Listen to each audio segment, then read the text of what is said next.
Hey guys, welcome back to the Adventures of Cosmic. I'm Cosmic, and we are.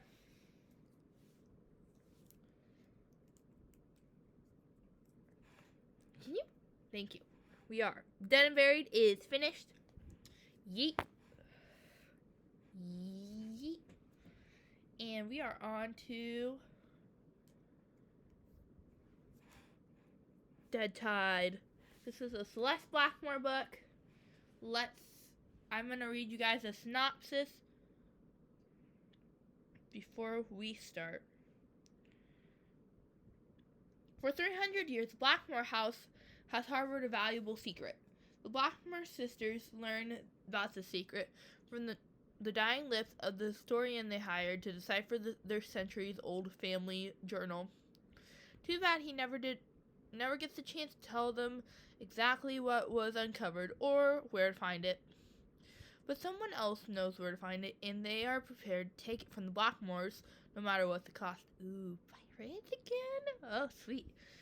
The sisters are forced to put their newly discovered paranormal powers to the test as they fight off treasure-stealing pirates, in between figuring out clues from ghosts, decoding an old journal, finding their way through an underground maze, and dodging quicksand, bottomless pits, and whirlpools. Interesting. I really like this book. I've read it before. I already know I like it. Oh, and did I forget to mention the dark and mysterious stranger that keeps showing up? Is he a friend or a foe? Of course, their trusty cat Belladonna is around to give them a helping hand when they need it, and she has a secret of her own. Wonder what that could be. Will the Blackmore sisters be able to figure out where the treasure is and get it to it before the dead tide turns and hide it for another 300 years? Who knows? We will find out now. But before I get started, I'm gonna pull up the email from Leanne Dobbs herself. Oh, who's Leanne Dobbs? Oh, she's the author of the Blackmore Sister Cozy Mystery Book series. There's currently 10 books. 9 of the books are in audiobook form on Sora. Dead Wrong through Hidden Secrets. The newest book's called Celestial Chaos. Here's the email. Please pause. Take a minute. You want to read it over. YouTube, if you want to try to take this video away from me, because you can't demonetize me. I don't have any money for you to take from me. So, don't take this video down, because this is... Oh yeah, my 3rd Blackmore Sisters book and like my 6th video.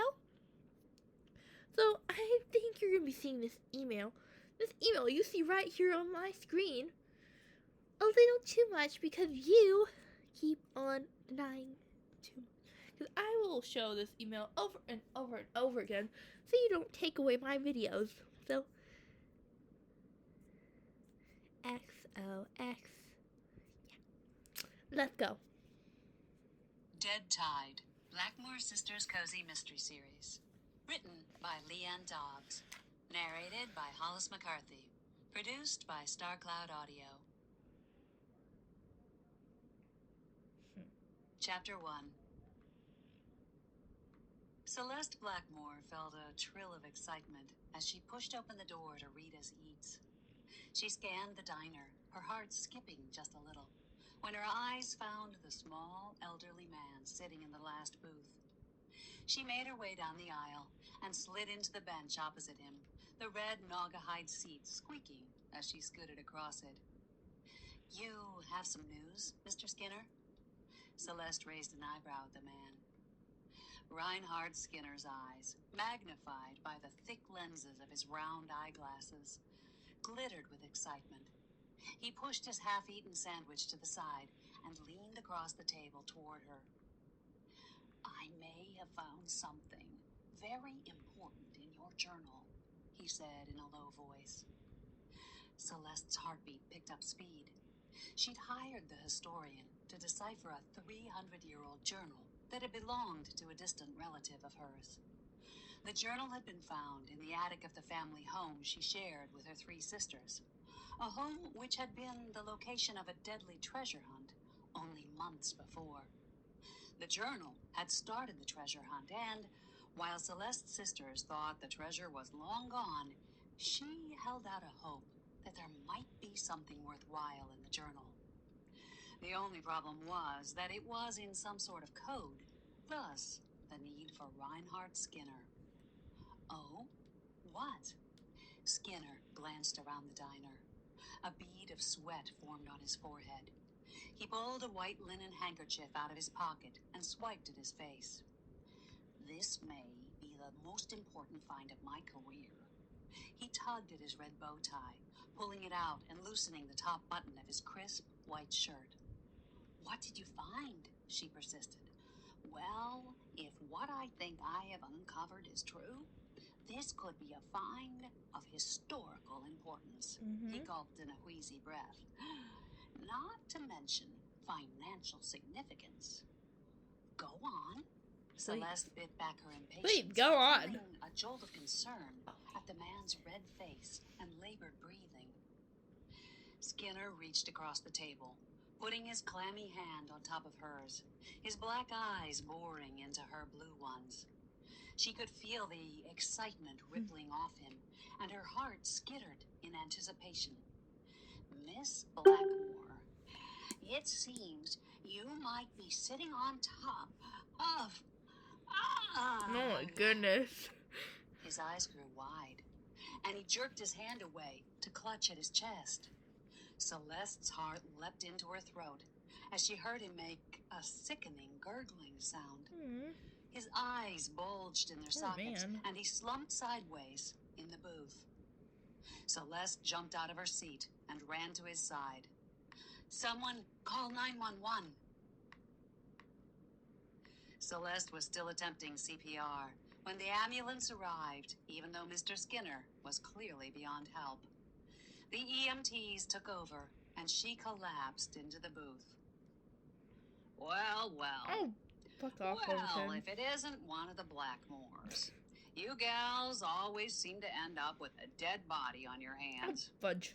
Celeste felt her stomach sink at the grating Fuck voice. you, Overton. She turned to see Sheriff Overton standing in the Die doorway, alone. glaring at her.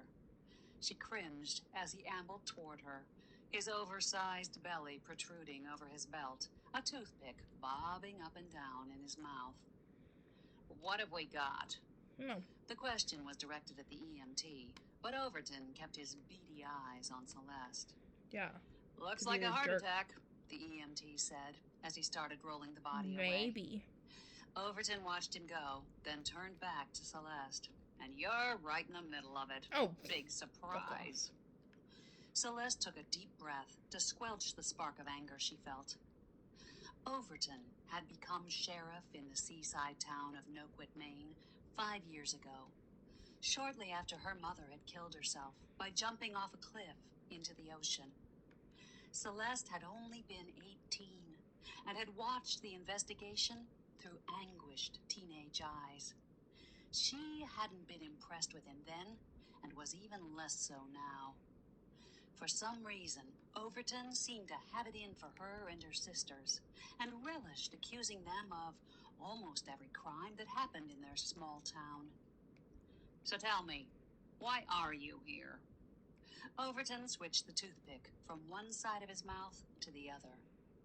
I was meeting Mr. Skinner for lunch. Overton's brows shot up. Nah. Kinda old for you, No, isn't he? fuck you. Celeste suddenly became aware of the entire diner staring at her. She squirmed in her seat. We had hired him to validate some of our family heirlooms. She didn't need the whole town knowing they had a journal that might lead to treasure, or, if Skinner was right, an important historical find. Overton narrowed his eyes at her. And that's why you were here with him? Celeste nodded. Yes. He was telling me about, the items. And what were they? I don't see how that's relevant. The man had a heart attack, for crying out loud. He was pretty old. Uh-huh. Overton's face tightened, and he wrote something in a notebook he had produced from the top pocket of his shirt. It appears that way, Oh, Miss please, Vix. Blackmore. But I have a feeling you're up to no good. You're not We'll up see what to... the medical You're up to examiner no has good, to say, Overton. given the fact that you were just in my jail a few short months ago on murder Oh, charges. fuck you. I'm going to have to treat this as a possible homicide. Ugh. What? Fuck you. You know those murder charges were trumped up by you. Ha! Celeste rose from her seat, fists clenched at her side. Mhm. The real murderer was caught, and my name was cleared. Overton laughed, and Celeste's cheeks flamed, Oh, knowing she had played right into his hands, letting him get a rise out of her. I love you. Well, be that as it may, I have a sneaking suspicion that any death that involves you Blackmore girls has a lot more to it than meets the eye. Ugh. I'd be willing to bet this isn't the last time I'll be questioning you. Overton said, 'Cause shoving the notebook in his pocket Your and turning in adamants the that they direction do of the everything front door. wrong. Celeste stared after him, fighting the urge to stick her tongue out at his retreating back. As she watched him get into his cruiser in the parking lot, her thoughts turned to Reinhard Skinner. She hadn't known him well, but she was truly sorry that he was dead. Not only because she'd liked the old historian, but also because now she was going to have a heck of a time figuring out what the important find was that he was trying to tell her about just before his badly timed death. Chapter 2. Celeste closed the thick oak door of her oceanfront home and leaned against it with a sigh. The 24-room house had been in her family for 300 years, and it had a calming influence on her psyche. For some reason, just walking through the door always seemed to wash away the stresses of the day.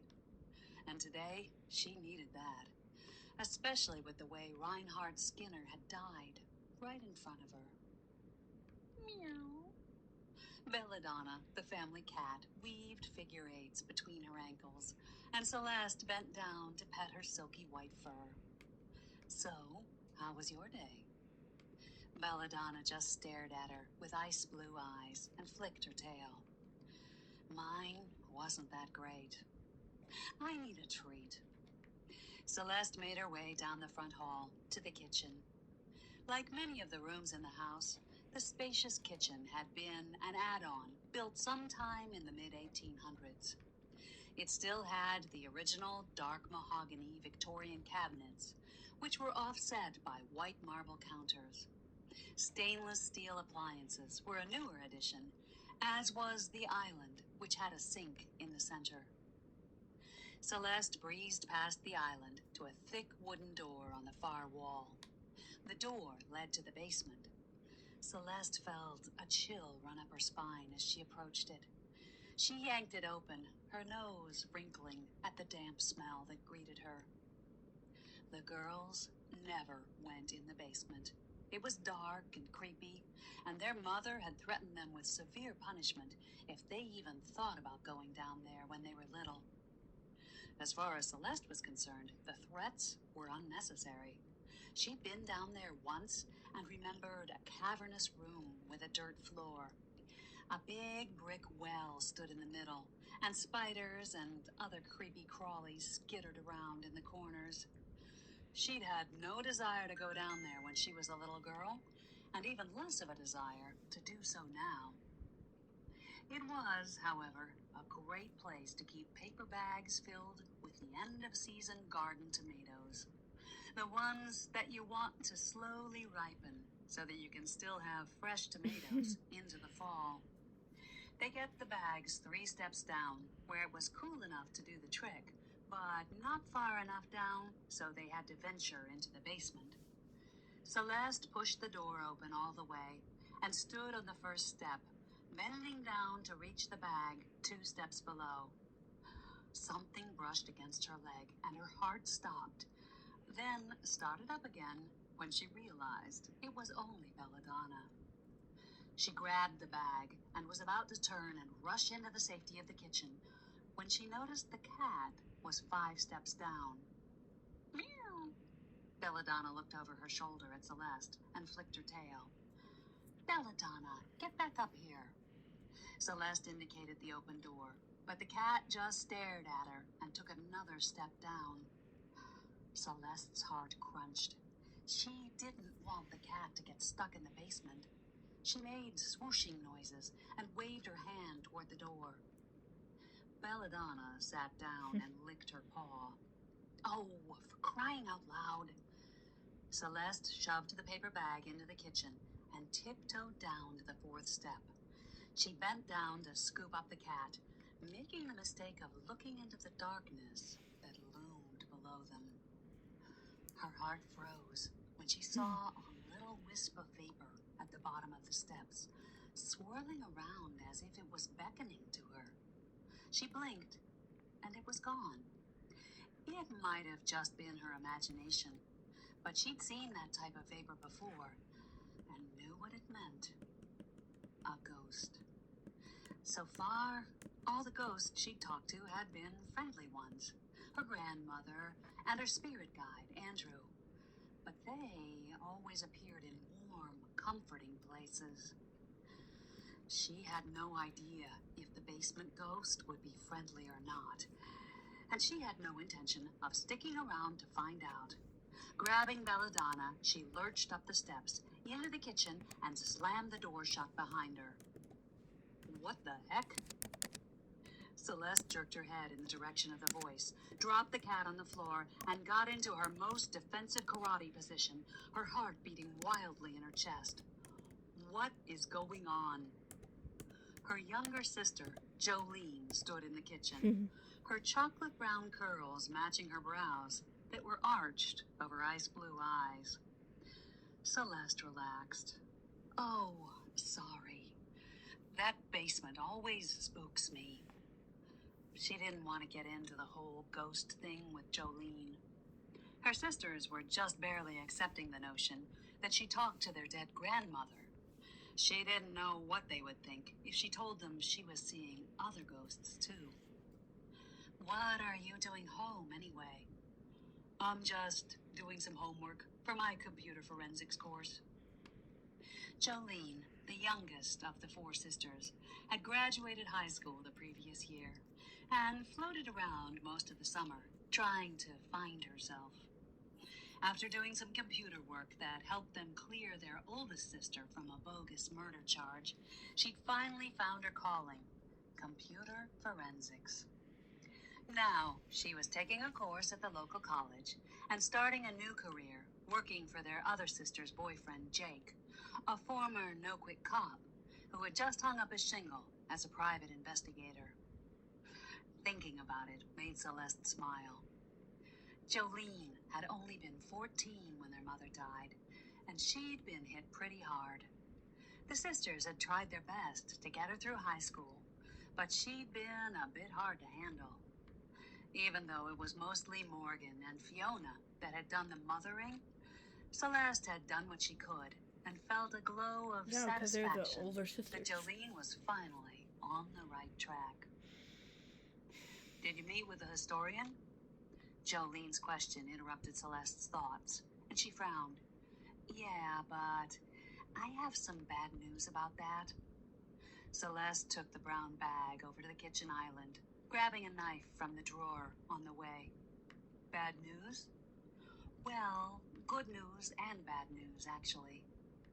Celeste reached into the bag and pulled out a bright red tomato the size of her fist. Give me the good news first. Jolene handed a small cutting board to Celeste, who got to work slicing the tomato. Well, he said that he had made some progress, figuring out the code in the journal. Jolene's eyebrows shot up. That's great. Celeste nodded, but still focused on the tomato. Even better, he said that if his findings were correct, it could have historical significance and be worth a lot of money. What could be bad about that? Celeste looked up from spreading the tomato slices out on a plate. The bad part? is that he dropped dead before he could tell me exactly what his findings were. What do you mean, drop dead? Jolene's ice blue eyes widened. Celeste shrugged. I guess he had a heart attack. 1 minute he was sitting across from me in the booth, and the next he was making gargling noises and keeling over. Oh, the poor guy. Yeah, he was a nice man. Celeste sprinkled sea salt on the tomato slices and pushed the plate toward Jolene. Help yourself. Jolene picked up a bright red slice and lifted it to her mouth. So, we need to find someone else to decipher the journal then? Why would we need to do that? Celeste's oldest sister, Morgan, asked from the kitchen doorway, where she leaned against the opening in her usual calm manner. Celeste just told me the guy we hired is dead, Jolene said. Who's dead? Fiona appeared behind Morgan, her fiery red curls and tense stance matching her feisty personality. Reinhard Skinner. I guess he had a heart attack. Celeste bit into a tomato slice, her mouth watering with the earthy, salty flavor. When did he die? Fiona took a seat at the kitchen island and grabbed a slice of tomato. At lunch with Celeste, Jolene said. You were with him? Morgan turned to Celeste. Yep. What happened? Well, we were eating lunch and he grabbed his chest and keeled over. I tried to do CPR, but it was really too late. The EMTs came and said there was nothing left to be done. Celeste frowned. Oh, and Overton came. Of course he did. Oh, I bet he loved finding you with a dead body. Morgan stood up on her tiptoes to reach up to the top shelf of one of the cabinets, her long, silky black ponytail swinging from side to side. Yeah, he made the usual snide remarks, but at least this time, there were plenty of witnesses that can vouch that I didn't kill him. Because he wasn't murdered, Jolene added. Yeah, lucky for me, he died of natural causes. Celeste bit into another tomato slice. Or unlucky for you, Jolene said, because he did have some interesting news. Really? Morgan turned from the cabinet with the homemade herbal tea bag she'd apparently been searching for. Yeah, I was just telling Jolene that he said he may have found something significant in the journal. Significant and worth a lot of money, Jolene added. Which is why she was asking if we need to get someone else, Celeste said. So, there really is a treasure then? Morgan sipped her steaming cup of tea. Well, he didn't actually say treasure, but he did use the words significant and valuable. Sounds like a treasure to me, Fiona said, looking out the window toward the Atlantic Ocean. And that means we might find ourselves fighting off pirates again. Celeste shivered. How long as have she we followed keep fighting off Fiona's gaze pirates? across Morgan's Sheesh. herb garden to their side yard, where the cliff sat 80 feet above the Atlantic Ocean, or the big gaping hole where the cliff once was. Earlier in the summer, the journal had led them to an old treasure map, which had started a hunt for a cache their ancestor, Isaiah Blackmore, was rumored to have buried. Unfortunately, modern-day pirates had tried to get to it first. What no one knew was Isaiah had booby-trapped the site, and when the pirates tried to take it, they blew off half the cliff, and themselves, in the process. The modern-day pirates had been a nasty bunch, killing at least one man, breaking into Celeste's home, and even kidnapping Morgan to get her to reveal the location found on the map. Celeste cringed at the thought of having to deal with anyone like them again. But I thought the treasure was either blown into the ocean or dug up long ago, Jolene said. Celeste shrugged. Who knows? All I know is that Skinner said he made an important find, and I want to know what it is. The three sisters nodded their agreement. So, what do we do now? He must have had some notes, Fiona said. Right, And we need to get the copies of those journal pages we gave him and the poetry book, Morgan added. So, we need to visit his office. Celeste picked up the last tomato slice and popped it in her mouth. I guess it's a good thing we didn't give him the original journal, Jolene said. Yeah, I would hate to think of that just sitting around in his office where anyone could take it. Morgan bobbed her tea bag up and down in her mug. As it is, I feel a little nervous about him having the key book. Celeste bit her lower lip. Isaiah Blackmore's journal had been written in code, a certain type of code called a book cipher that required a second book in order to decipher it. The way it worked was that the words in the journal referred to certain passages in the second book, called the key, and those passages revealed the actual word in the message. They had given the key, a poetry book, to Skinner, and they'd need it back if they had hopes of a new historian taking over the job. And the only way to get it back was to go to his office at the museum and take it. Okay, so who wants to go to the museum with me tomorrow? Celeste asked. I will, if Fiona doesn't mind watching the shop in the morning. Morgan glanced at Fiona, who nodded her assent. The two sisters had a store, Sticks and Stones, where they sold herbal remedies and crystal healing stones and jewelry. Okay, sounds like a plan, Celeste said. Great.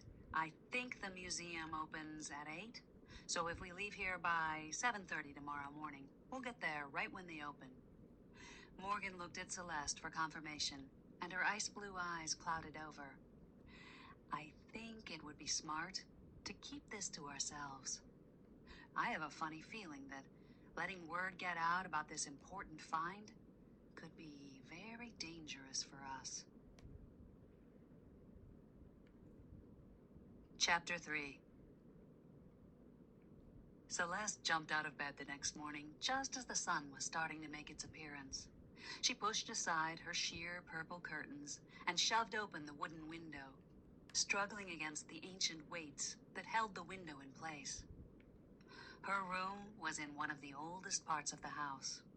The windows could use some modernizing, but she loved the other details of the room, like the marble fireplace, glass doorknobs, and wide pine floors.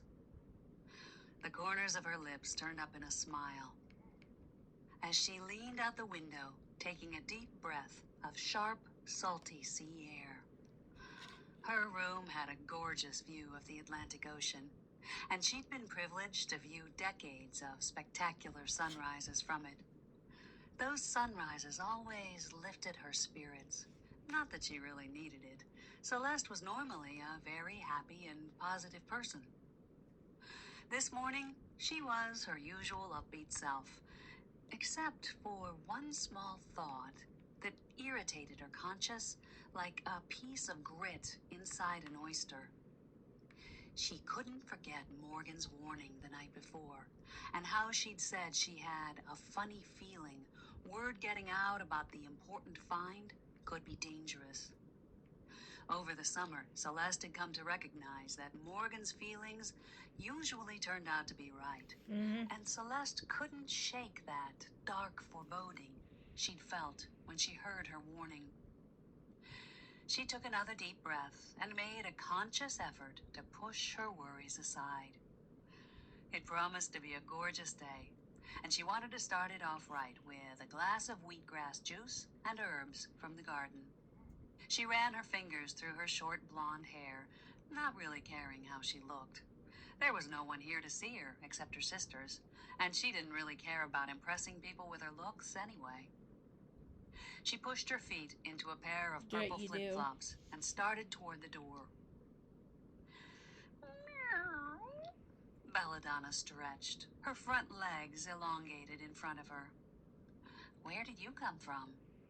Celeste frowned at the cat. She didn't remember letting Belladonna into her room the night before, and the door was closed. But then again, the cat seemed to have a way of appearing out of nowhere, especially when she wanted food, which was probably what she was after now.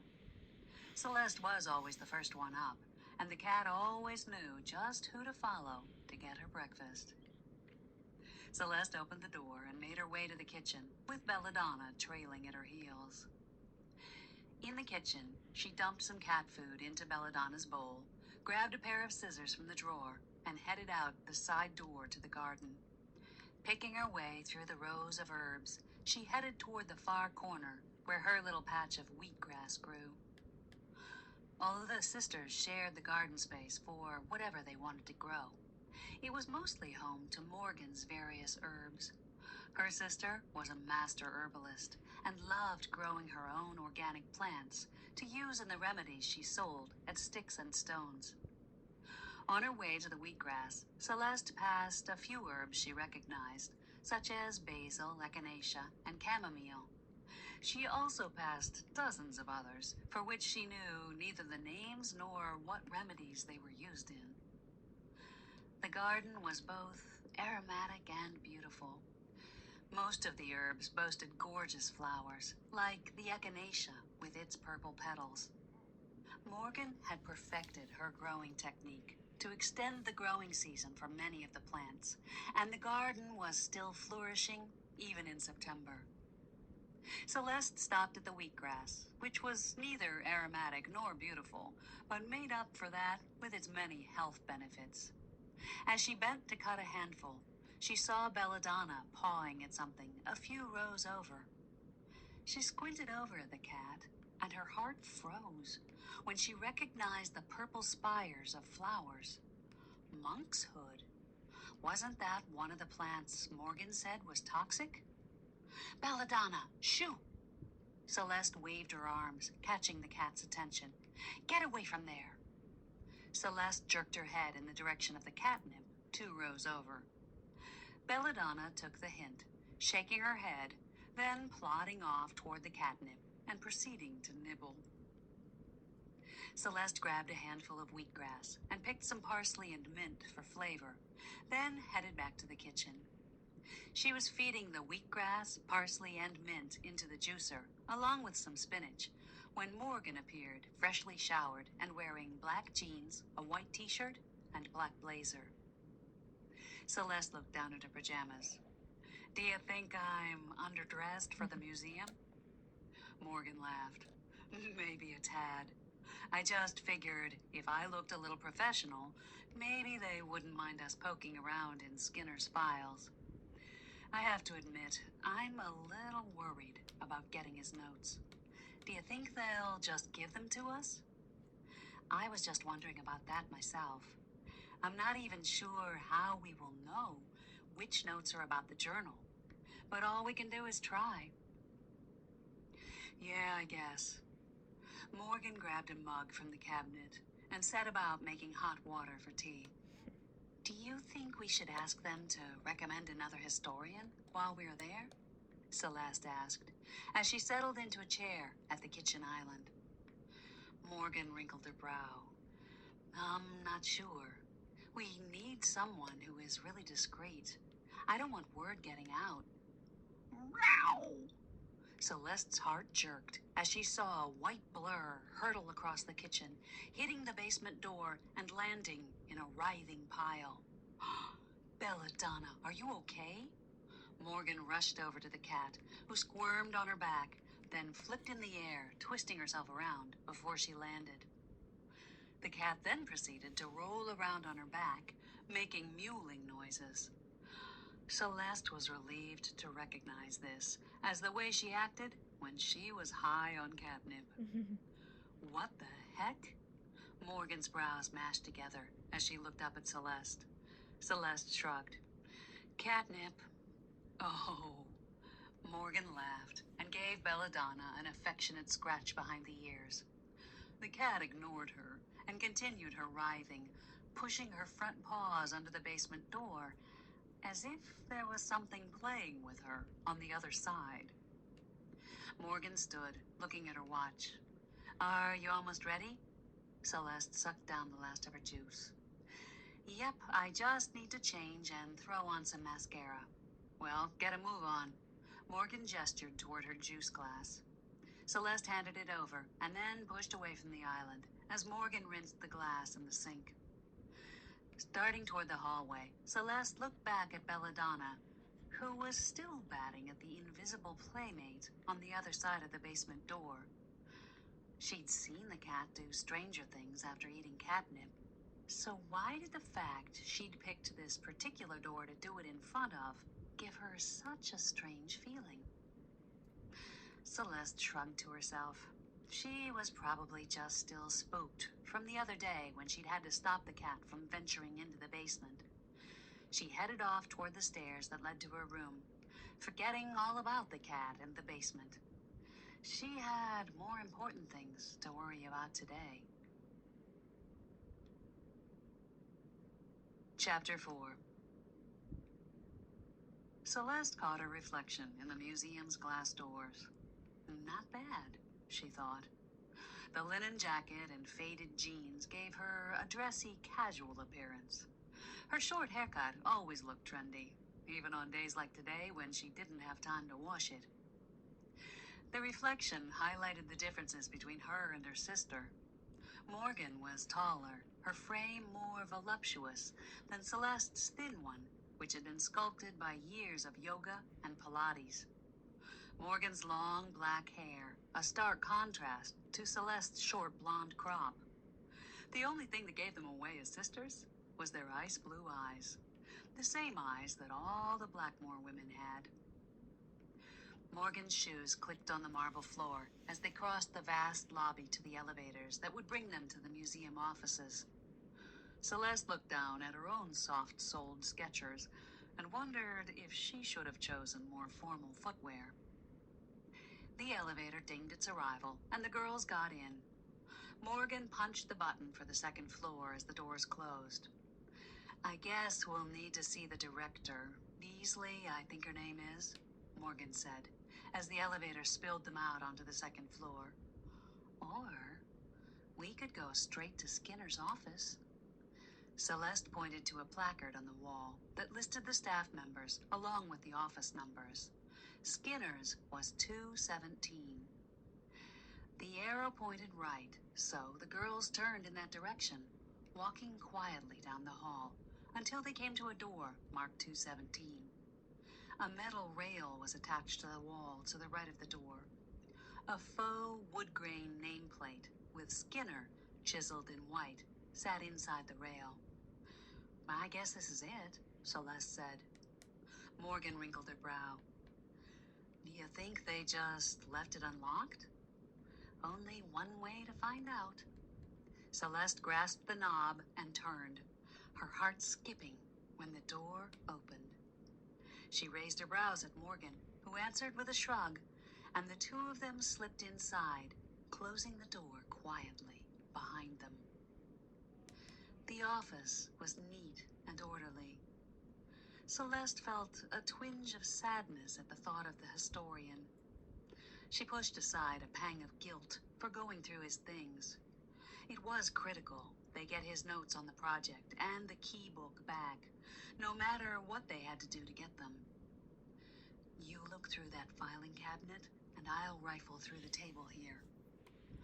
Morgan leaned against a utilitarian steel table that was piled with papers and pointed to an oak filing cabinet next to another, smaller door on the far wall.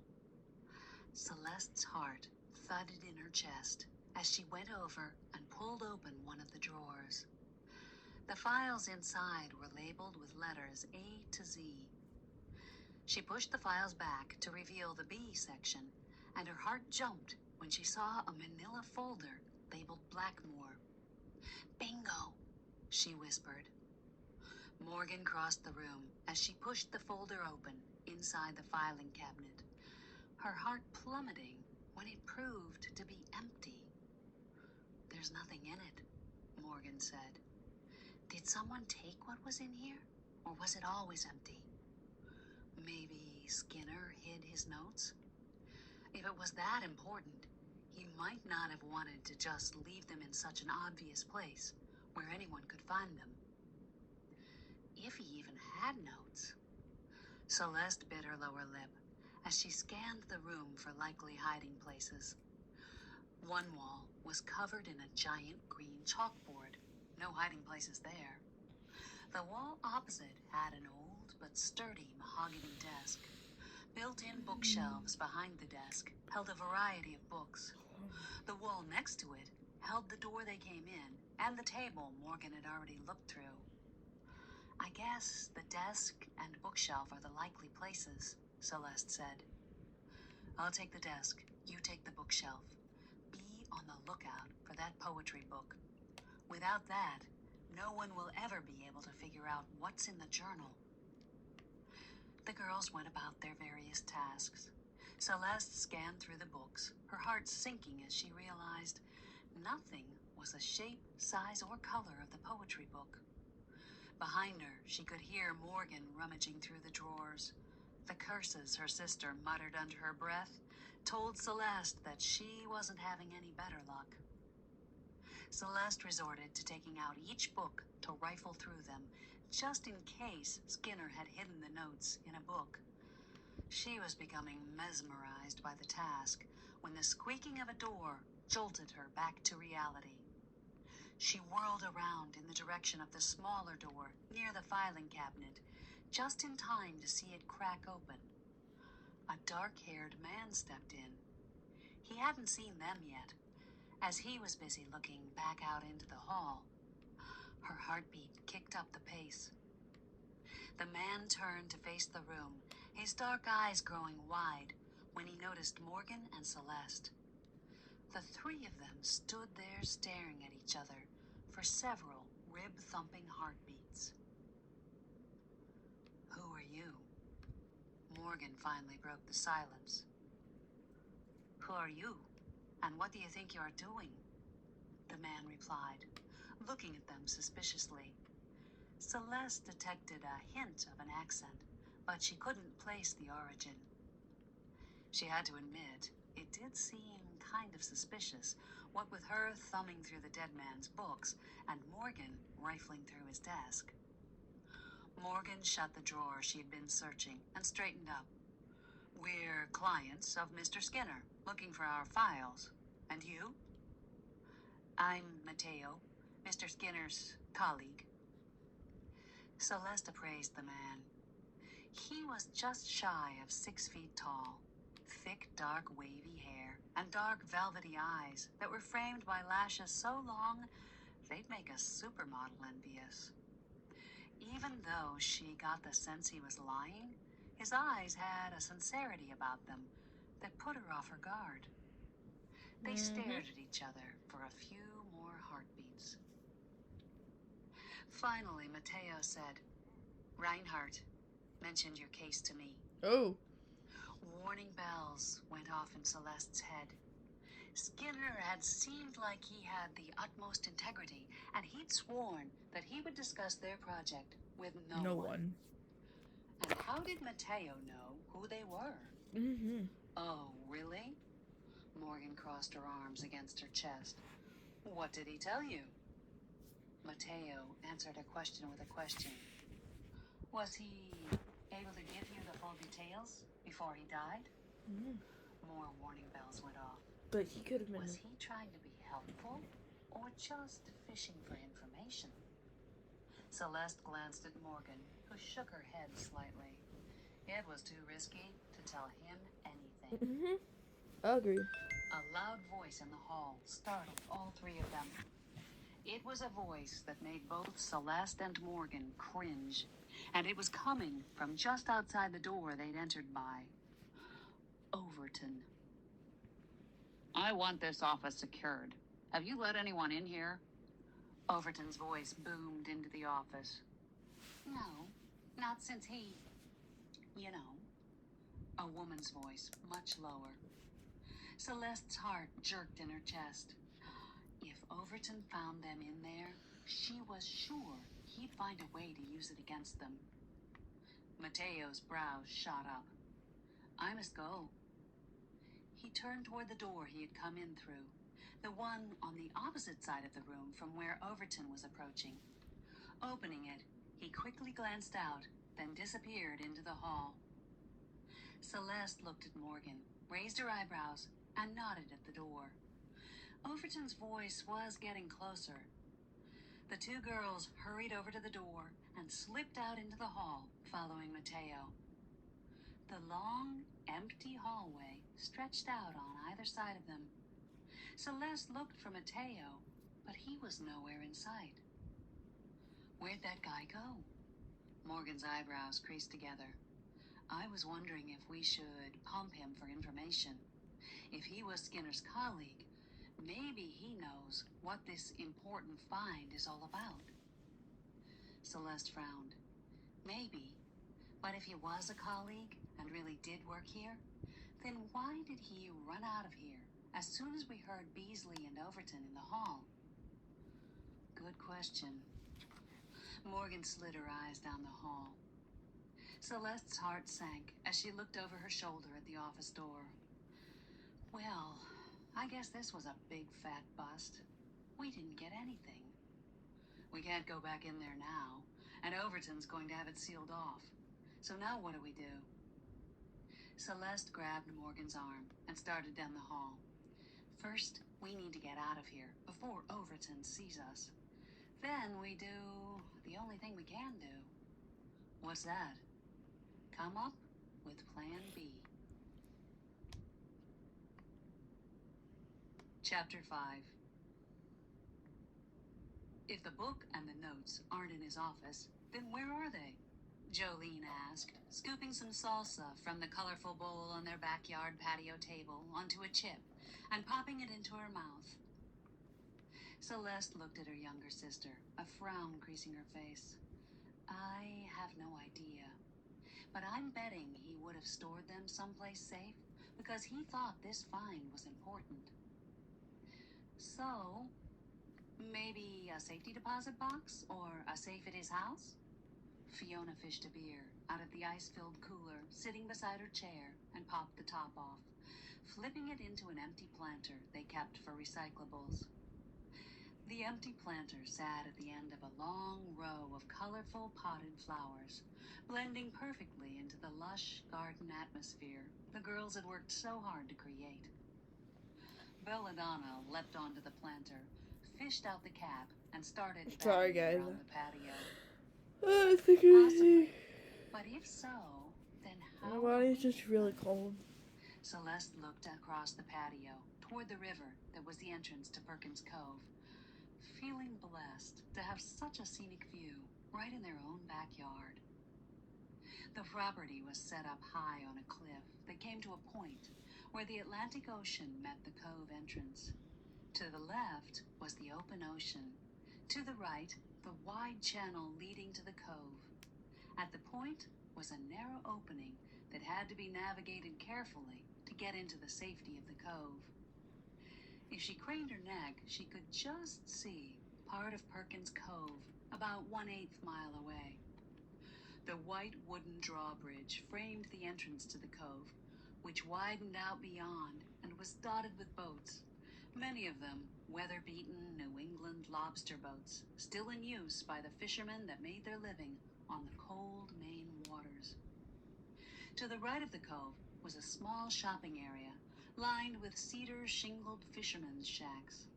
Some of them were the original shacks from 100 years ago, now converted to quaint boutiques and restaurants. She couldn't see the stores from where she sat, but her mouth watered at the smell of fried clams, and she could hear the sound of seagulls crying for the tourists to throw them some of their dinner. Maybe we can talk to his family. Someone must be in charge of his estate now. We could tell them he was working on a project for us and has a valuable book. Morgan swigged her beer. That sounds reasonable, doesn't it? And if that doesn't work, maybe we can go undercover and pretend we are from the museum. Or Jake and I can sharpen our private investigator skills and make a special visit inside his house, Jolene said, crunching down on another chip. Celeste, Morgan, and Fiona raised their eyebrows at her. The sisters were glad that Jolene was going to assist Fiona's boyfriend, Jake, in his new PI business. But they were a bit worried about her attraction for doing things that were a bit outside the law. As if on cue, Jake came strolling around the house, a six-pack of beer in his hand. Celeste's heart warmed at the way Fiona's face lit up when she saw him. Over the summer, both Fiona and Morgan had found true love. Fiona with Jake, and Morgan with her high school sweetheart, Luke Hunter.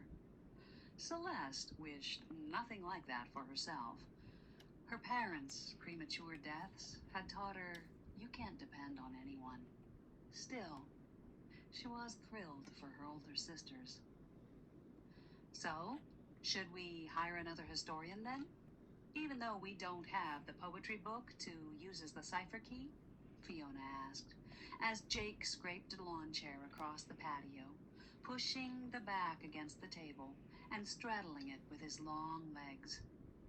He leaned his muscular, tanned forearms on the table, his fist curled around an open beer. Well, if you do, you might be signing his death warrant, he said, then casually took a sip of beer. Celeste's stomach tightened as the four sisters turned their heads toward him. Death warrant?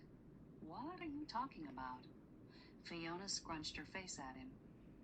Your last historian, Reinhard Skinner, didn't die of a heart attack, Jake said. He was murdered. What the hell? Celeste's brows knit together. That's impossible. I was sitting right there when he died. He had a heart attack. Jake put down his beer. It might have looked that way, but my sources in the police department tell me the medical examiner found poison in his blood. The symptoms looked like he had a heart attack, but it was the poison that killed him.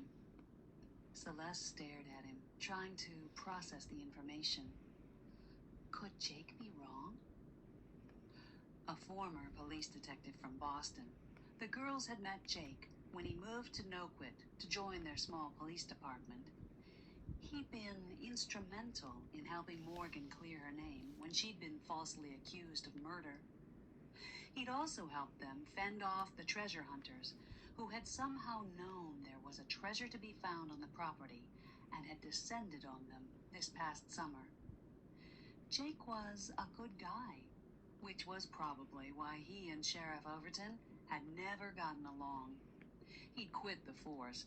Actually, he'd been forced off by Overton a few months back. Celeste knew his instincts were good, and he wouldn't pass along information like that unless he was sure. But why would someone want to kill him? She asked. Could it have been accidental? Morgan raised an eyebrow at Jake while she picked at the paper label on her beer. No, that was what I thought too, but they said there's no way he could have taken that poison by accident, Jake answered. I don't get it. He was such a nice old man. Why would anyone do that to him? Well, isn't it obvious? Jolene peered at Celeste over her sunglasses. He told you at lunch that the journal held some information with historical and financial importance. Obviously, someone didn't want him telling you exactly what that was. But no one else knew he was onto something, Celeste argued. Except that guy we saw in his office. Morgan cut her eyes to Celeste. Celeste chewed her bottom lip. He did seem to know that Skinner was working for us, but he didn't seem to know the details. Come to think of it, how did he even know who we were? Morgan asked. Celeste's stomach tightened. He said that Skinner had told him about our case, but maybe he confused us with someone else. Skinner swore to me that he wouldn't tell anyone what he was working on. Wait a minute, Jake cut in. What guy? We went to Skinner's office today to try to find his notes and the poetry book, and this mysterious guy was there. He acted like he knew what Skinner was working on, but also seemed like he was fishing for details, Celeste said. He said his name was Mateo, and that he was a colleague, Morgan added. Maybe Jolene and I should check him out. Jake shrugged at Jolene. It would be good practice for our first case. Jolene's face lit up. Yeah, I can pay a visit to the museum and see if I can find out more information on him. You guys have a case? Morgan cut in. Jake smiled. Yeah, just a small one for us to cut our teeth on. A cheating spouse. It should be easy and safe, but a good way for Joe to get some experience. And of course, the business can use the money. Well, congratulations, Morgan said, then turned to Jolene. Just be careful about that Mateo guy. If he's anything like those treasure hunters that came this He's past not. summer, He's such a sweet it guy, could I'm be sure. very dangerous.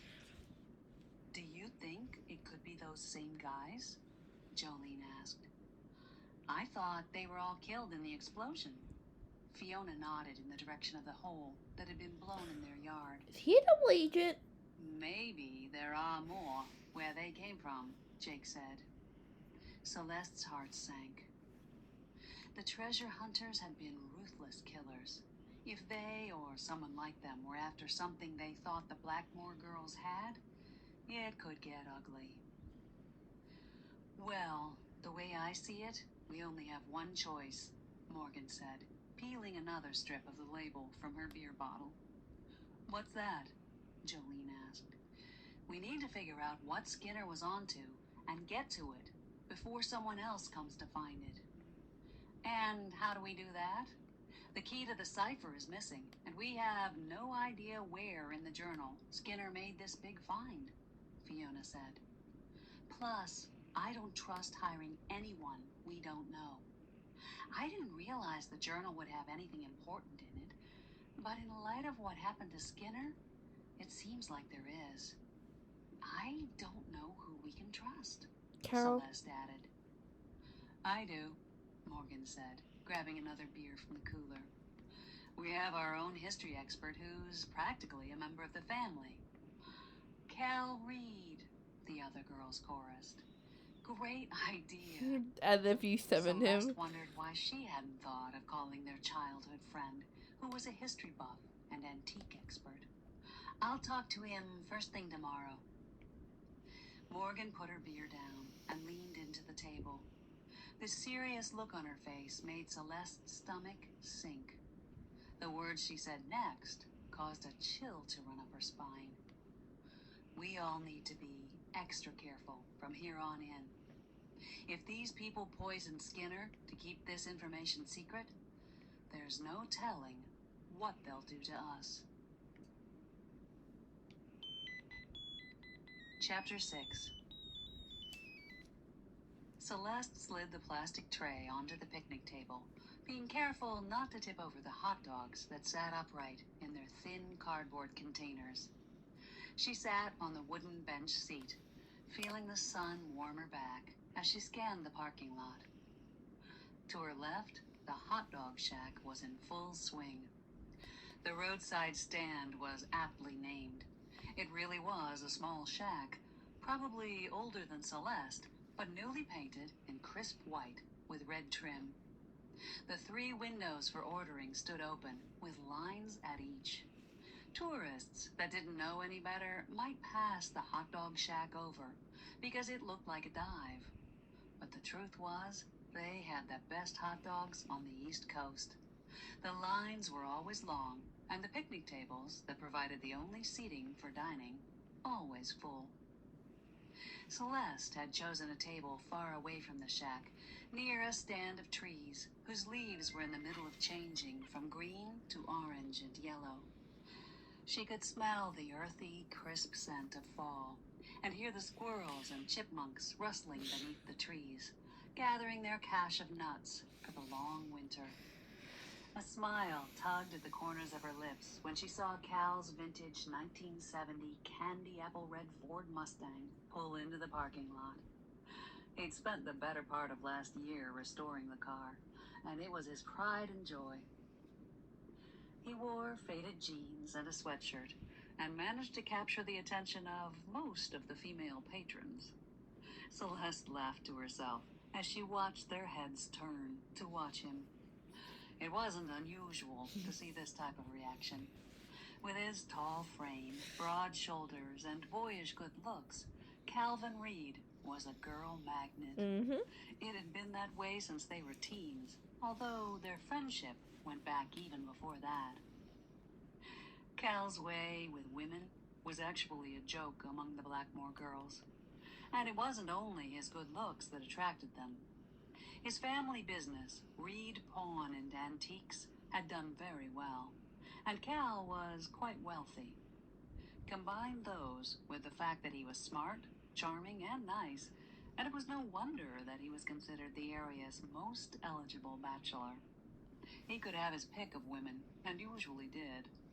But Celeste always wondered why his relationships never lasted very long. Cal saw her and headed straight to the table, barely noticing the attention from the women. He was used to it by now. Celeste pushed the tray toward him. Got your favorite, a chili dog with extra onions. Cal rewarded her with his crooked smile, the one that made his sapphire blue eyes sparkle and accentuated his dimple. The one that she'd seen him use quite successfully to charm many women. As he reached for the hot dog, she noticed his dark tan. Did you just get back from somewhere tropical? She said, as she bit into her jalapeno cheese dog. Barbados. Again? He wiped a glob of chili from the corner of his mouth. Oh, with Janine? Celeste frowned, wondering if she'd gotten the name of his latest girlfriend right. Nah, we broke up a while ago. This one was Camilla. Try to keep up, will ya? He teased. Well, whoever it was, I hope you had a good time. That was good. Cal shrugged, reaching for one of the tall paper cups of soda she'd bought. So, what's this all about? He took a long sip through his straw. She told him about Skinner being poisoned, their visit to his office, and their fears that they might now be in danger from whoever wanted this big find. As she talked, Celeste noticed the other women were still staring at him, but Cal seemed totally unaware of their attention. His attention was solely on her, as if she was the only person that existed. That was one of the things she appreciated most about him. Even though he'd never had a romantic interest in any of the Blackmore girls, he'd always put their friendship first over any prospective dates. So, there's a real treasure? I thought those caves were empty. The treasure dug up and spent generations ago, Cal said, referring to the warren of passages and caves they'd discovered on their property during the hunt for treasure earlier in the summer. Her sister Morgan had been captured by the treasure hunters and held in one of the caves. She'd escaped by the skin of her teeth just before the whole network of caves and passages had been blown up when the treasure hunters had accidentally tripped the booby trap. I guess so. He never got to tell me any details, but he did say it could be historically important and worth a lot of money. Celeste shoved the last of her hot dog into her mouth. Cal's eyes were bright with interest. So, you want me to help figure out the journal? Celeste nodded. If anyone could help them figure it out, it was Cal. He'd been the one who knew it was a book cipher, and he'd helped her decipher some of the passages, which led to the whole ill-fated treasure hunt in the first place. She'd known it was a long shot, there would be clues to even bigger things in the book. When the treasure hunters had blown up the caves, her sisters had thought the treasure was gone, and there was not really much use for the book. They'd hired Skinner out of curiosity to get some insight into their sailing merchant ancestor, Isaiah Blackmore. They figured it would be an account of his travels. She never imagined any of that would be worth killing over. Celeste swallowed the last of her hot dog and wiped her mouth with a small paper napkin. There's one problem, though. The poetry book is missing. But that's the key. Without it, there's no way to figure out what the journal says, Cal said.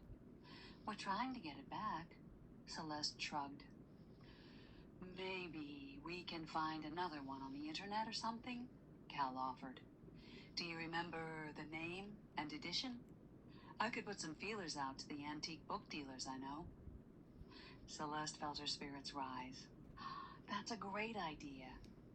In the meantime, I was thinking we should poke around up in the attic and see if we can dig up anything else that might give us a clue. Cal sipped his soda, nodding enthusiastically.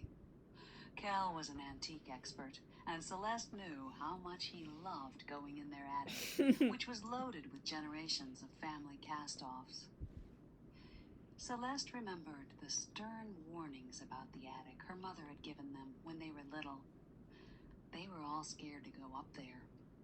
When they got older, they never paid much attention to it, thinking it was just filled with a bunch of old junk. But when Morgan was accused of murder, they needed funds for a lawyer. Fiona had ventured up and come back with a valuable necklace and the discovery of the journal. They'd eventually made a few more trips up and discovered other items which Cal had helped them appraise. Celeste had always assumed that her mother didn't want them to go up there when they were little because she was afraid they might get hurt with all the junk up there.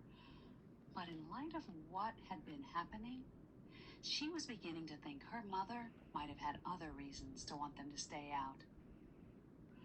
When do you want to get started? Cal's question pulled her out of her thoughts. As soon as we can. If those treasure hunters are the ones that killed Skinner, then it won't take long for them to do something else. And you know what that means. Yeah, big danger, Cal said. We should start right away, tonight. Cal pulled his phone out of his pocket. I just gotta cancel something. A date? Oh. Celeste asked. Cal nodded as he punched in some numbers. Celeste's heart crunched. She didn't want him to give up his social commitments for them. Oh, but don't cancel a date for us. Cal put his hand over hers, and Celeste felt a strange tingle go up her arm. No worries, he said. You're more important than some date, and my heart wasn't really in it anyway. Celeste listened as he canceled the date. He was an expert in that too, and was able to do it quickly and sincerely. She also noticed he avoided the other person's attempts to schedule a rain check. He shoved the phone in his pocket, then turned to Celeste. Okay, I'm all yours. Let's get started. Chapter 7.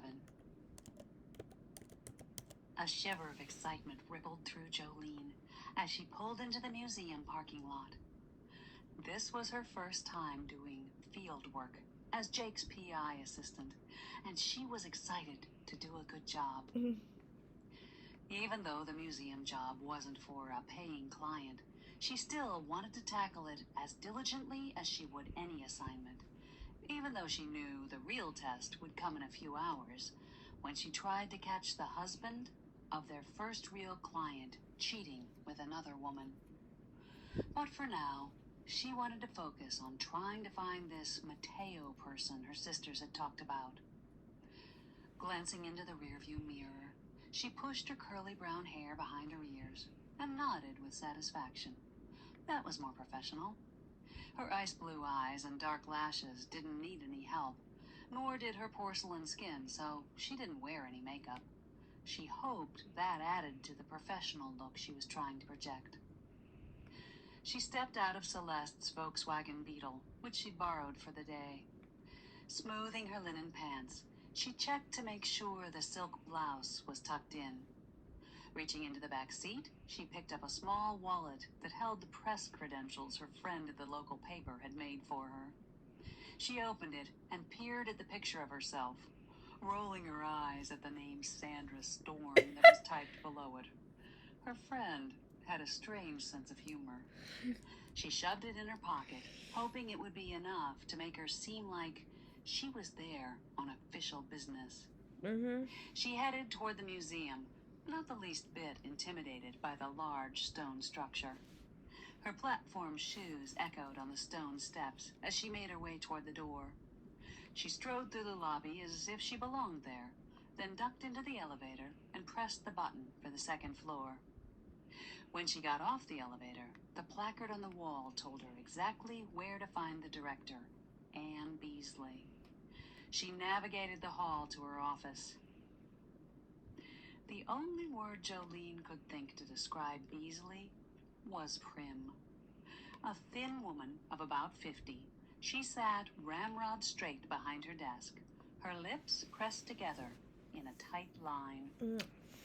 Jolene knocked on the door, and Beasley's lips tightened even more, as if she disapproved of the unexpected visit. May I help you? Yes. Hi, I'm Sandra Storm from the Noquit Tribune. Jolene felt a pang of guilt at how easily the lie flew out of her mouth as she flashed the badge toward the woman.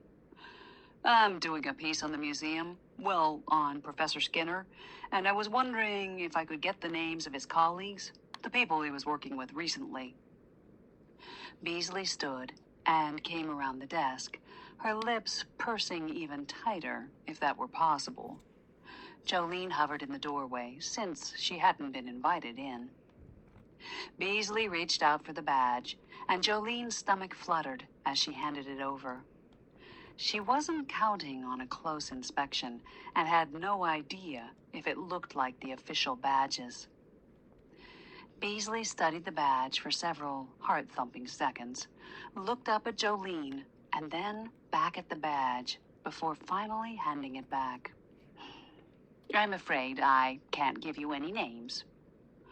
Jolene's heart dropped in her chest as the woman turned and started toward her desk. Jolene pulled a spiral-bound flip pad out of her pocket. I have it in my notes that he was working with... She made a show of flipping through the pad, angling it so the blank pages were hidden from view. Someone named Mateo? Do you know where I could find him? Beasley's thin brows dipped together in the middle. Mateo? We don't have anyone by that name here. Skinner was working with Penster, mostly. You can find her office down the hall. Beasley jerked her head to the left, presumably indicating the direction Penster could be found in, and dismissed Jolene by looking back down at her work. Okay. Well, thanks. Jolene tried to keep the sarcastic tone out of her voice, and started off toward the left. She walked slowly down the hall. Each office had a metal rail with a name tag slid into it on the side. The door to Penster's office was open, and she peeked in. Penster was the opposite of Beasley. Short, round, and dressed in a pink polyester pantsuit. She looked to be 90 if she was a day. Her snow-white hair haloed her head in tight curls. She was standing in front of a filing cabinet that was stuffed full. Papers and folders spilled out of the tops and sides. Jolene wondered if the drawers actually closed. The rest of the office wasn't much different. Papers were piled on every surface. Books were stacked waist-high around the room. The faint scent of spices and mildew drifted out into the hallway. Penster turned around, a smile lighting her face, when she saw Jolene standing in the doorway. Can I help you? She cocked her head to one side. I hope so. I'm from the Noquit Tribune. Jolene held out the badge, and the other woman navigated her way over, dodging the stacks of books and other obstacles that littered the office. She glanced at the badge, then back up at Jolene, the smile still on her face, but now with her eyebrows raised. I'm doing a story on Professor Skinner, and I was hoping you could help. I heard you were working with him. The older woman's face deflated. Oh, poor Reinhardt. Such a shame. He was a nice man. And a looker, too. She winked at Jolene. Yes, I'm Very sorry for the loss of your colleague. I'm Irene Penster, she said, holding out a wrinkled hand, the knuckles gnarled with arthritis. Jolene shook it, surprised at the older woman's firm grip. Can you tell me about the project he was working on? Jolene asked. Irene pursed her lips and squinted, her wrinkles collapsing into even more wrinkles. I'm not sure of the details. He mentioned some project about a very old house here in town. Something about a sailor? But he was very secretive about it. Do you know where he would keep his notes? I believe he kept them in his office. He rarely took work home with him. She turned to a side table, which was piled high with papers, and produced a box from between the stacks. Would you like a macaroon? No, thanks, Jolene said, as Irene slid a tray out of the box and picked out a pink macaroon. I was told he was working with someone named Mateo. Do you know where I can find him? Irene nibbled the edge of the macaroon, narrowing her eyes as she chewed. Sorry, guys. I'm so sorry about that. I don't know where that came from. Let me just turn on the audiobook.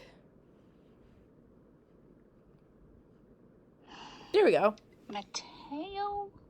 She tilted her head to the side. No, that doesn't ring a bell. Oh, well, I should be on my way. Jolene turned to leave, but Irene shoved the rest of the macaroon into her mouth and grabbed Jolene's hand, pulling her into the overcrowded room. Would you like to see some of the new Egyptian artifacts I'm cataloging? They are quite fascinating. Irene pulled her toward the back. Jolene tripped over a round cardboard shipping package and rammed into a stack of books that teetered precariously.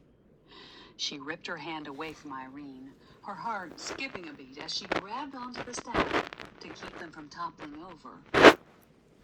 Irene turned around in time to see the stack of books wobbling. A look of alarm passed across her face, then a smile of relief when Jolene made the save. Jolene stepped backward and held her hand out. Sorry, I'd love to see the artifacts, but I really must be going. You know, press deadline and all. Irene looked disappointed. Of course. Maybe another time? I do hope your story makes it to press first. First? Jolene's brows mashed together. Yes. Didn't I tell you? A man was here yesterday asking the same exact questions you just asked. Jolene looked at her watch as she took the stairs 2 at a time. She had just enough time to change and get over to the Naughty Mariner Motel to catch Mr. Peterson cheating on his wife. Hopefully. Not that she hoped he was cheating, but if he was and she could get a picture, then that would mean she and Jake could get their first payment. Out in the parking lot, she kicked off her platform shoes, then slid into the front seat of the VW Bug and twisted around to grab her tote bag from the back seat. She pulled out a pair of old jeans, faded to a light blue, and so worn they were almost as comfortable as a pair of sweatpants. Glancing around to make sure no one was watching, she wriggled out of the linen dress pants and into the jeans, glad that the doors of the car hid the bottom half of her from view. While she was contorting herself into the pants, she thought about what Irene had said. Someone else had been asking about Skinner. A man. Could that have been this Mateo guy her sisters met? Irene had said he was a big guy with a bushy beard and an unpleasant demeanor. She'd have to ask her sisters if Mateo fit the description. She ripped off the silk blouse, thankful she'd worn a cotton camisole underneath, and put the lightweight hoodie on over it. She jammed her feet into white flip-flops and settled back in the seat, congratulating herself on having the foresight to bring the more comfortable outfit. It was much better suited to sleazy motel surveillance. She turned the key in the ignition and started to back up, her heart jumping when she looked in the rearview mirror and spotted a man over in the shadow. Oh shit. Was he watching her? She whipped her head around, looking out the back window. He was. Great. She wondered if it was the man Eileen had told her about. But this guy didn't fit the description. He was tall and slim, muscular, but not bulky, and he didn't have a beard. She noticed his hair was dark and wavy, his dark skin a medium coffee color, like he was from a southern climate, Brazil or someplace like that. Her blue eyes met his soft brown ones, and she felt a strange tug in her chest, just before she ripped her gaze away. Probably some pervert, getting his jollies watching her change in the car. Anger started to boil up inside her. She shoved the car into park, pushed the door open, and jumped out facing him. But he was gone. Jerk. She hopped back into the car, slammed the door shut, and headed out in the direction of the motel. The Naughty Mariner Motel was at the edge of town, down and out of the way back road that most tourists would never find. And even if they did, the broken motel sign and faded paint job would clue them in that it didn't offer the finest accommodations in town. Not surprisingly, the sign announced there were vacancies. Jolene pulled into the gravel parking lot and backed into a spot at the far end where she could see all the rooms. She got her camera ready as she studied the one-story motel, which had an office on one end, then 10 rooms lined up in a row. Each room had a door with a number and a large picture window, most of them with the drapes tightly shut. The motel was aptly named. Jolene knew that more than one naughty mariner had used it for purposes other than lodging. In high school, kids that grew tired of the back seats of their cars sometimes rented a room for an afternoon. And rumor had it that adults seeking company other than their spouse frequented the motel. Which was why she was here, hoping their client's husband would show up with a date on his lunch hour and confirm the wife's suspicions that he was cheating. She sat and waited. Not much was happening at the motel. The parking lot had a few cars in it, but no one came out of their room. No new cars came in. She found a bag of Cool Ranch Doritos in her tote and munched them while she watched the squirrels gather acorns and wished that something, anything, would happen. Jake hadn't told her how boring this would be. She had wondered why he was so eager for her to do this instead of doing it himself. Now she knew. She was dozing off when the crunch of car tires on gravel jerked her awake. She crouched down in the seat, grabbing her camera. Peeking out of the window, her heartbeat picked up speed when she saw the car was a blue Toyota Corolla, the same car Peterson drove. The driver's side door opened, and a 40-ish tall, balding man got out. Jolene glanced at the photo on the car seat beside her. Yep, it was him. And getting out of the passenger side was a blonde who definitely wasn't Mrs. Peterson. Bingo. Jolene raised the camera, waiting for the perfect Kodak moment.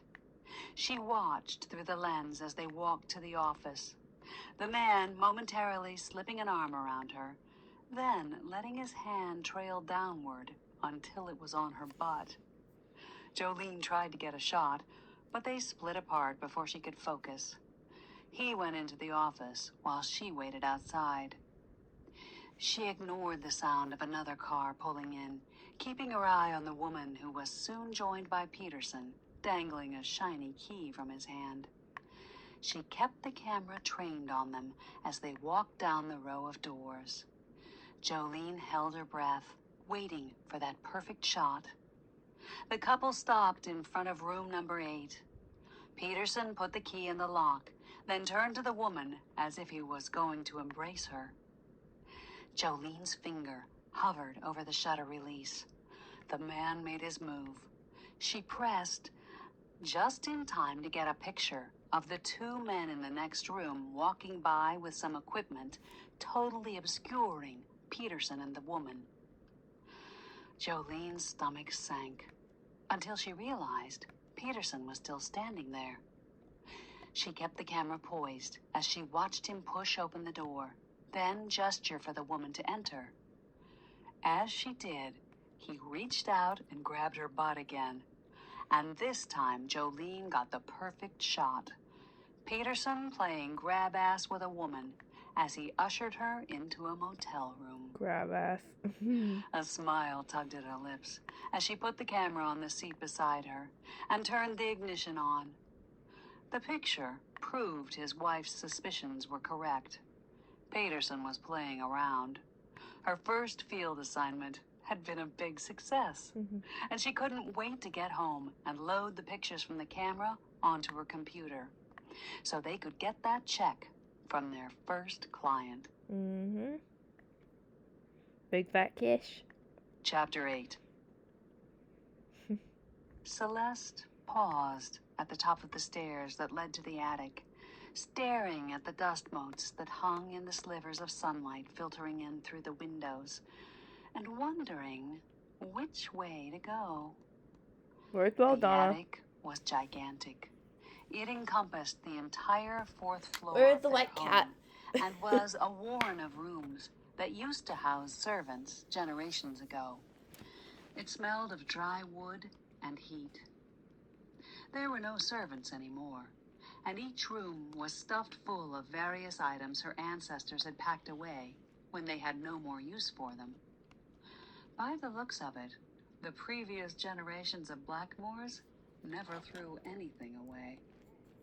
She felt a feathery wisp of fur tease her bare calf Oh, Donna. as Belladonna weaved her way in between her legs, and then I called headed for it. to the left, clicking her tail and looking back over her shoulder Grab at ass. Celeste and Cal. Meow. Celeste shrugged. Might as well follow her. She usually seems to know just where to go. They followed the cat past an endless array of bureaus, cribs, tables, hall trees, bed frames, rugs, and boxes stuffed full. Cal couldn't help but stop and inspect some of the more interesting items. Look at this oak claw foot table. The excitement in Cal's voice made Celeste turn. She looked in the direction he indicated. A heavy oak table sat there, its surface covered with boxes. The legs, where Cal was pointing, were carved in the shape of giant furry claws, the talons of which grasped onto large crystal balls. That's kind of creepy.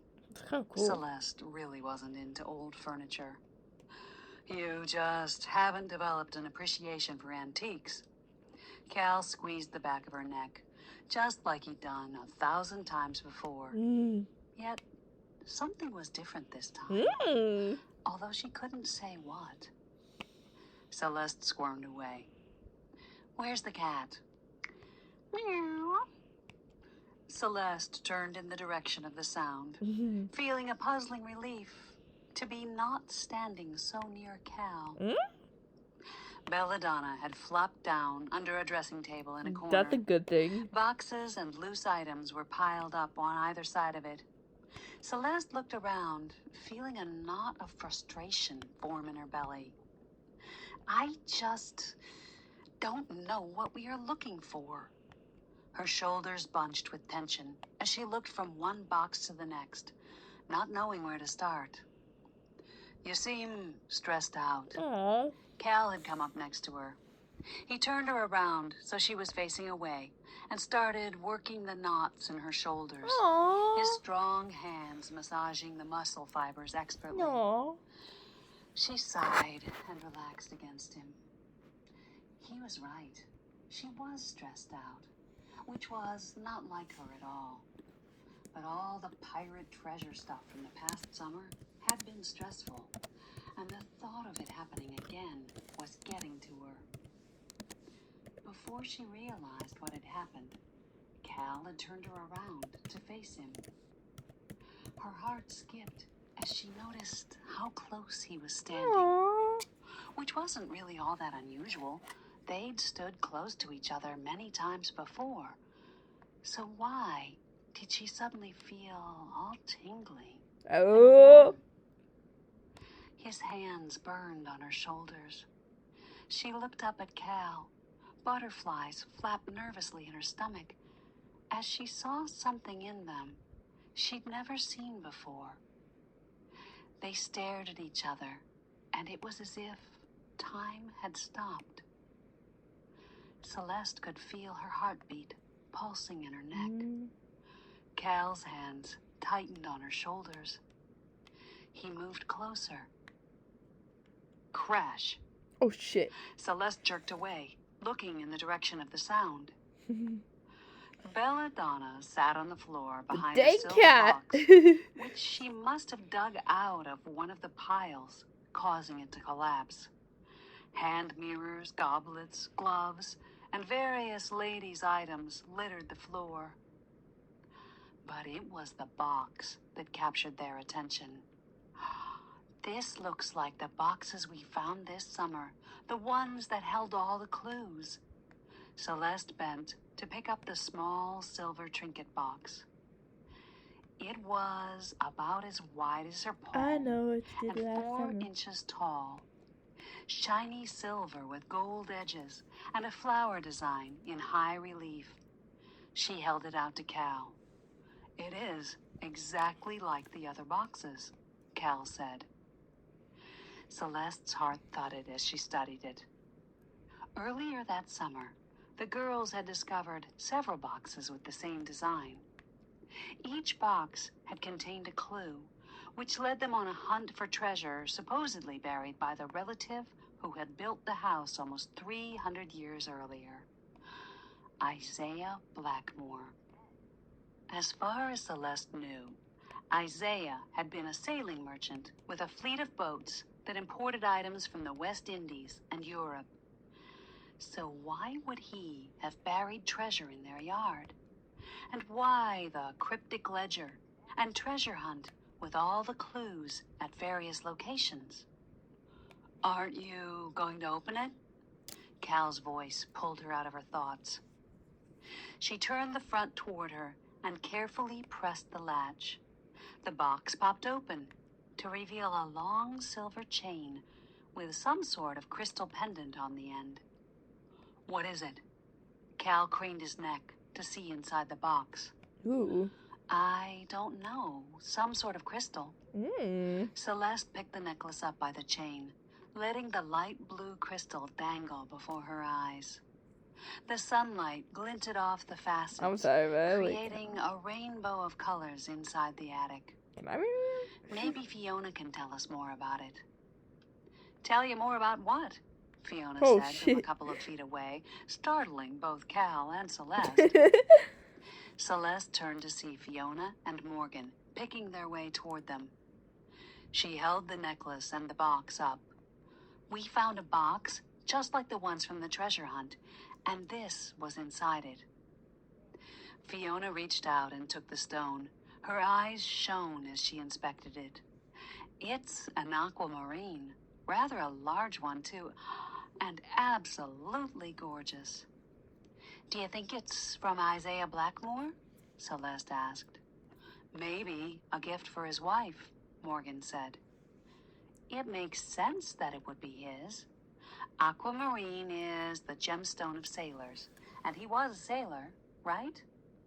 Fiona twirled the pendant in front of her, You're the pirate, the stone sending sparks of light whirling about the room. It's worn a lot by travelers to ensure a safe passage. Also, it can help to make the wearer happy and rich. Rich? Morgan looked at the stone. Maybe we should all take turns wearing it. It's also reputed to help with a happy marriage, Fiona said, passing the stone toward Celeste. Marriage? Celeste held her hand up, palm facing out, as if to ward off the stone. No, thanks. The girls laughed. Hey, what are you guys doing home anyway? Isn't it kind of early? Celeste wrinkled her brow at the sisters. Morgan glanced at her watch. It's 4:30. We closed up a bit early. Luke's coming back tonight, and we're going out for an early supper. Oh. Celeste noticed Morgan's big smile, and her heart warmed for her sister. Luke Hunter had been Morgan's high school sweetheart, but he'd broken things off 10 years ago when he'd left Noquit to serve in the military. In an odd coincidence, he'd returned to town this past summer on an assignment to fight off the very treasure hunters that had threatened the Blackmore girls. Near as Celeste could tell, he now worked for a mysterious cartel whose mission was to recover old treasure. His team is sent in to dispense with the pirates who want to take it forcefully and usually illegally. The company he works for does all the treasure recovery on the up and up, through legal channels, but they still have to fight off the bad guys quite often. Luke and his team of mysterious men had helped get rid of the pirates that had threatened them, and Luke and Morgan had picked up their romance where they had left off. So, anyway, about this treasure, Cal said, I think we should go over all the stuff we found this summer and see if anything new comes up. What Skinner discovered in the journal has got to be related. We still need to see if we can find the poetry book that will help us decipher the journal. Celeste twisted around to look at the bookshelf where they had found the journal originally. Where is that journal anyway? I have it safe in my room, Morgan volunteered. I have a secret hiding spot. No one will find it. Celeste held up the trinket box. Let's take this and the necklace downstairs and see if we can put some of the pieces together. They made their way toward the back stairs, Belladonna appearing out of nowhere to lead the way. They traipsed single file down the narrow, worn stairway, listening to the creaks and groans of the old wood. They dumped them out in the kitchen, and they grabbed some tea, coffee, and juice before heading to the informal living room. The house had 2 living rooms. One was a big, formal room with couches no one wanted to sit on and fancy furniture. The other was more comfortable, and the room the girls used the most. It was one of the smaller rooms, but cozy, with a giant picture window that revealed a gorgeous view of the Atlantic Ocean. Their mother had decorated the room, and Celeste could almost feel her presence in it. The gray and blue decor was soothing, and the giant starfish, seashells, and rustic painted furnishings with overstuffed cushions made it comfy and homey. Celeste sank down into the sofa with her glass of green juice, feeling a slight flutter when Cal sat next to her. A little too close. She moved an inch away, annoyed with herself for doing so. It had never bothered her before when he sat close to her. Belladonna hopped up on the couch and settled in Cal's She liked lap, that. purring loudly as he stroked her fur. You guys still have the map, right? Cal asked. Yep, over in the box. Morgan nodded toward a long silver box with the same design as the trinket box Belladonna had dug up in the attic. She didn't need to open the box to know that a leather map sat inside. They'd followed the trail on that map this summer and ended up leading the pirates right to the treasure, or to something that had been rigged to blow a big hole in the cliff. But that map led to the cave that blew up, Fiona said over the rim of her coffee mug. Really? Right. You're the one who But took it out of my way in the maybe first place. we didn't read the map properly. Remember how I told you that sometimes the pirates tried to trick anyone who might come to steal the treasure? Yeah, Except Isaiah wasn't a pirate. He was a shipping merchant, Celeste said. Cal raised an eyebrow at her. How are you so sure? Celeste's heart crunched. Well, that's what our mother told us. She looked to her other sisters, who nodded. Yeah, but Isaiah lived 300 years ago. Over the years, the story might have changed. Cal shrugged. Because what I see in front of me, the map, the clues, everything, seems to indicate that your ancestor wasn't a sailor. Who's a pirate? He was a pirate. Pirate. Chapter 9. Who was a pirate? Isaiah. Jolene Isaiah appeared Black. in the doorway with a paper cup of coffee from Starbucks in her hand. Cal thinks our great-great-great-great-great-grandfather was a pirate, Morgan said. Cool. Jolene plunked down in one of the overstuffed chairs and turned to Cal. Why do you say that? Celeste explained Cal's reasoning, still not sure if she was on board with it.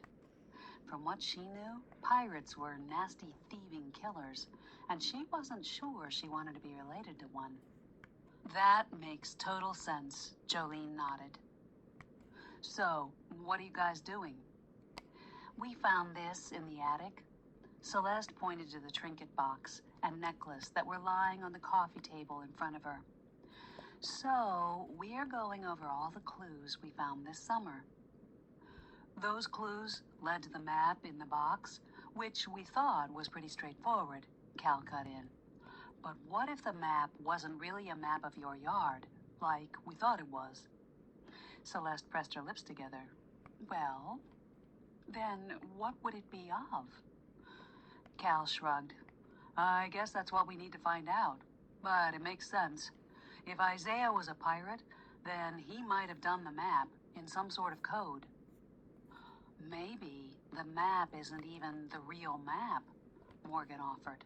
The poem in the lining of the box could be a clue to where the real treasure is. Morgan crossed the room and opened the box.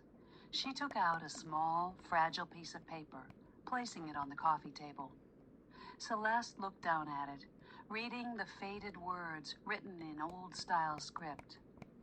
The sea is my love. The ocean's revenge lies below my love. We know his boat was called the Ocean's Revenge from the manifest we found, Fiona said, referring to the copy of an old ship's manifest that had been found in the pocket of one of the treasure hunters who'd shown up dead on their cliff. The manifest had listed the vessel's name with Isaiah Blackmore as captain and a listing of the cargo the ship carried. So, this note seems to imply the Ocean's Revenge lies below the sea, Jolene said. But I thought the treasure hunters already scanned the ocean out there and came up empty. Fiona thrust her chin in the direction of the Atlantic. Is it possible they just didn't look in the right place? Jake appeared in the doorway, then crossed to Fiona's chair, then pulled her long red curls away from the side of her neck and planted a kiss on it. Fiona's cheeks turned pink, and she looked quizzically at him. You left the front door open, so I let myself in, he explained. It's possible they missed it, Morgan said, but I thought they scanned the ocean floor out there with sonar or something. If they didn't come up with anything, it seems likely nothing is out there. Yeah, could be. Cal pressed his lips together, and Celeste noticed how that made his dimple even deeper and more appealing. Yeah. It could also be hidden down there, camouflaged somehow. Back in the day, pirates often sunk their own ships in shallow water so that no one else would get the booty. Then they'd simply dive for the treasure when they wanted some. Celeste narrowed her eyes toward the ocean. Is it that shallow out there? Cal shrugged. I think it's definitely a lead we should follow up, unless you guys have a better idea. We should also follow up on getting another poetry book. We need to figure out what Skinner was onto, Morgan said. Celeste turned to Jolene. Speaking of which, how did you make out at the museum? Jolene made a face. Not so good. The director said there is no one named Mateo there. Celeste's stomach clenched. What? So who was the guy we saw then? Jolene shrugged. No idea. But I talked to someone Skinner worked with, Irene, somebody or other, and she said that a man had been there the day before, asking questions about Skinner. Celeste's heart did a somersault. What did he look like? Big guy with a bushy beard and a bad attitude. Is that your guy? No, ours didn't have a beard, Celeste said. Maybe you guys can sharpen your private detective skills and try to find out who he is? What if he shaved the Sure. beard? We'll get right on that, Jake said, glancing at Jolene, who nodded in agreement. Marina thought, what if he shaved the beard? Also, I'm very excited to be able to finish so many books in like a few days. Like, unfortunately, I haven't made a lot of time to record, but I did manage to get a lot of books done. So, yeah. Speaking of which, Jolene said, I think I got the evidence we need for our first client. That's great, Celeste said, her heart swelling with pride for Jolene, who was obviously bursting with excitement. Yup, caught him almost right in the act, and I have the pictures on my computer. Grab Wanna see? ass. Of course, Jake said. The sisters Grab nodded. ass. Jolene sprang up from the chair and sprinted out of the room. Okay, Celeste said. We should make a list of things we need to do in order to figure out what Skinner's big find was before those nasty treasure-hunting pirates come for it. As she turned to get a pen and paper from the table under the window, Luke appeared in the doorway. Aw, The cute. grim look on his face froze her in her tracks. Aw. It's too late for that, he said. They're already here. Damn it. Here? Celeste's heart thudded against her chest as she glanced outside, looking for bad guys moving in the tree line. At the house? Morgan sprang out of her seat. No.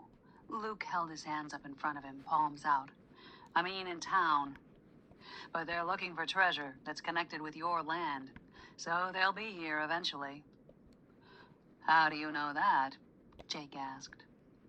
Luke pushed Morgan back down in her chair and leaned his well-formed butt on the arm. I just came from a meeting with the head honchos, and I got a new assignment. Sorry.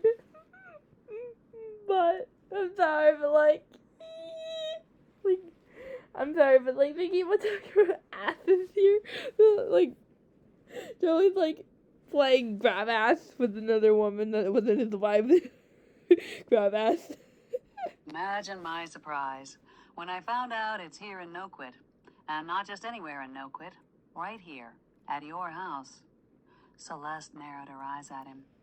How do they know those treasure-hunting pirates are here? Luke took a deep breath.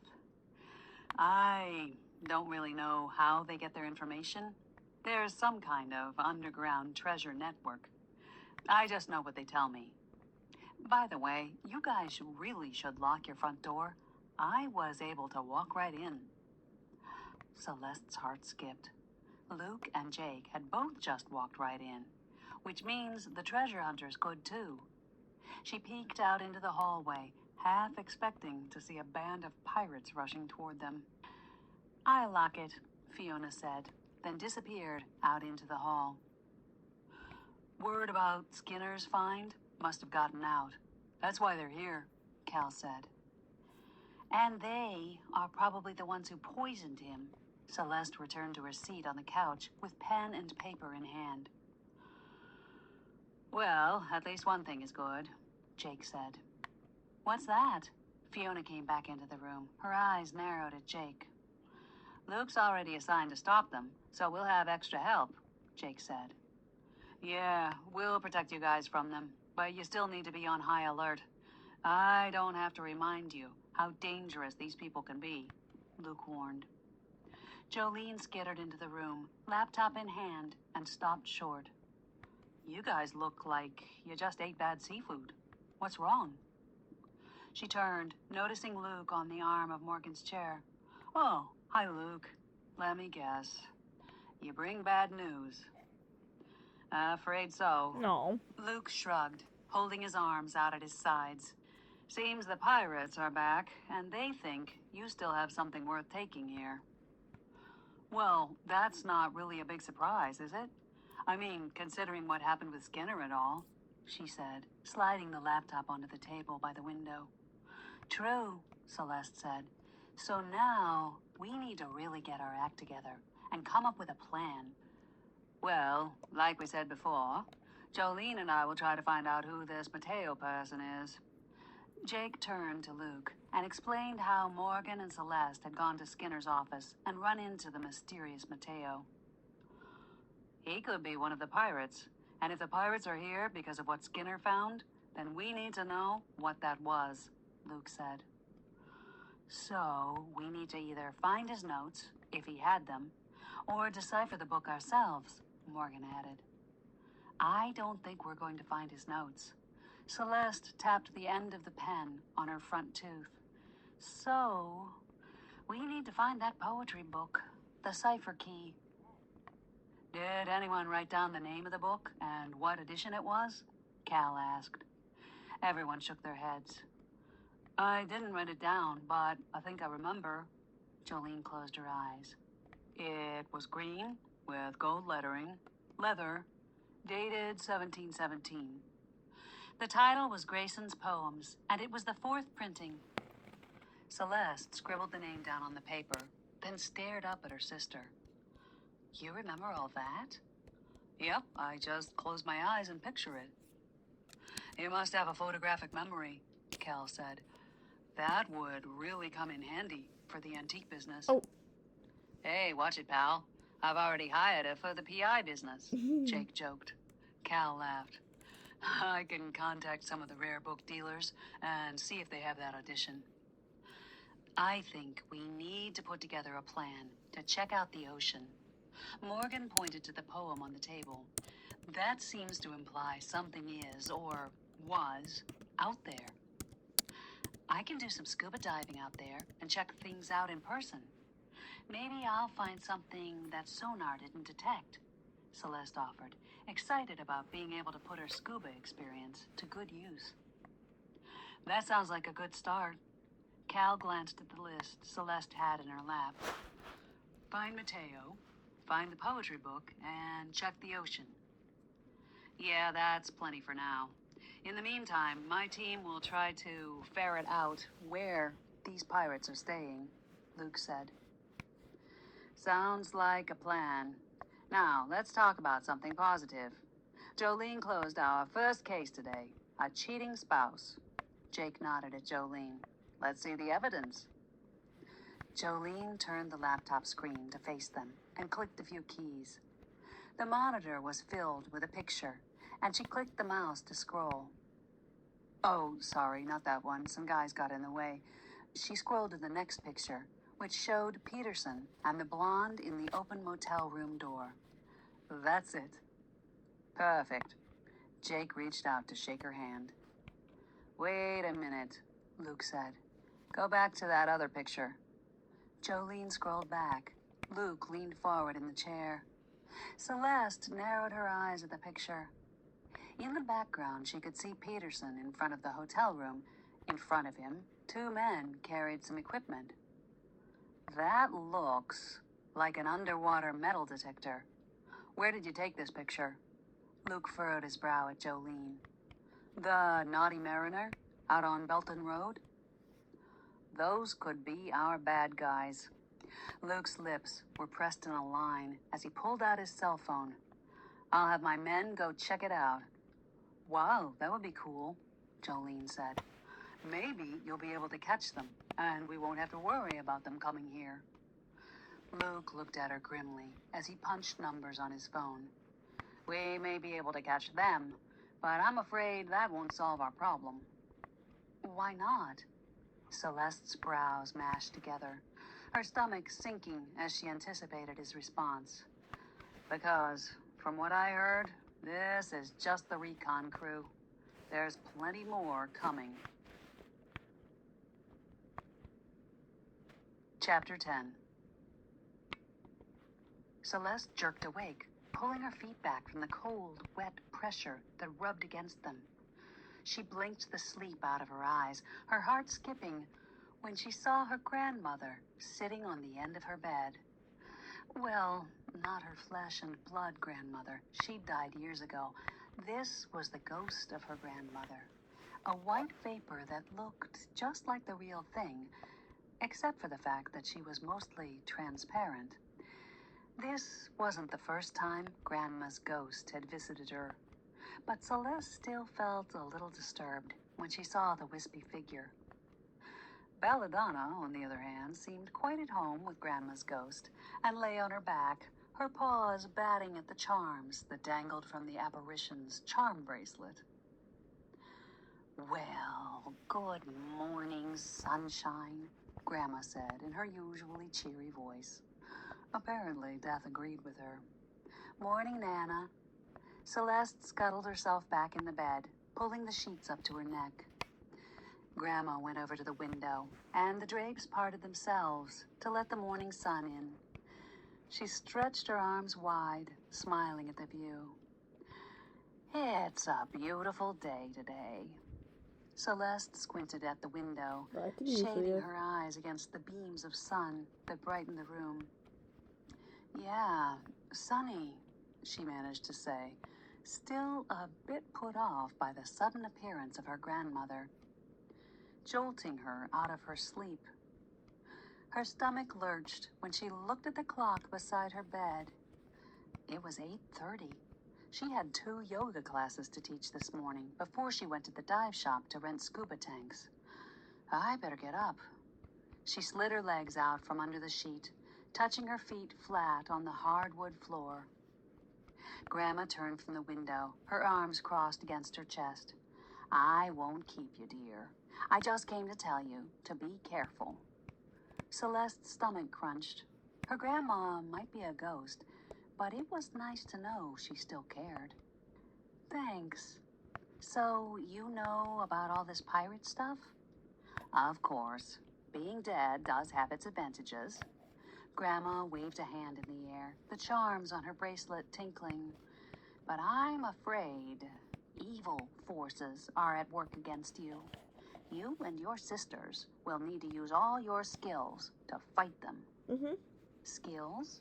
Celeste's forehead pleated between her brows. Grandma nodded. "Yes, you girls are stronger than you know." Celeste glanced at her biceps. They were rather muscular for a girl. Being health conscious, she worked out a lot and had great muscle tone from teaching yoga at the studio she co-owned. Grandma looked at her curiously, then crossed to the bed and sat down beside her. Goosebumps stood up on Celeste's arm in reaction to the chilly vapor of Grandma's ghost.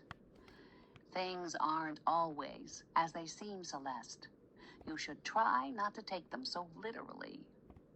"Okay," Celeste said, wondering exactly what that meant. Grandma cocked an ear toward the wall, apparently hearing something only ghosts could hear. "Well, I must be going. It's time for the party." "Party?" "Yes, we have a lot of them in the afterlife. It's quite a bit of fun, once you get used to not having a physical body. Anyway, I wanted to come and warn you to be on your guard." "Okay. Thanks, Grandma." Celeste felt the urge to give her a hug, but wasn't sure how that would work out. Her arms would probably just pass right through the vapor. Plus, she wasn't sure of the proper etiquette when dealing with ghosts, so she simply stayed seated on the bed. "Celeste, keep in mind, what you seek might be right underfoot."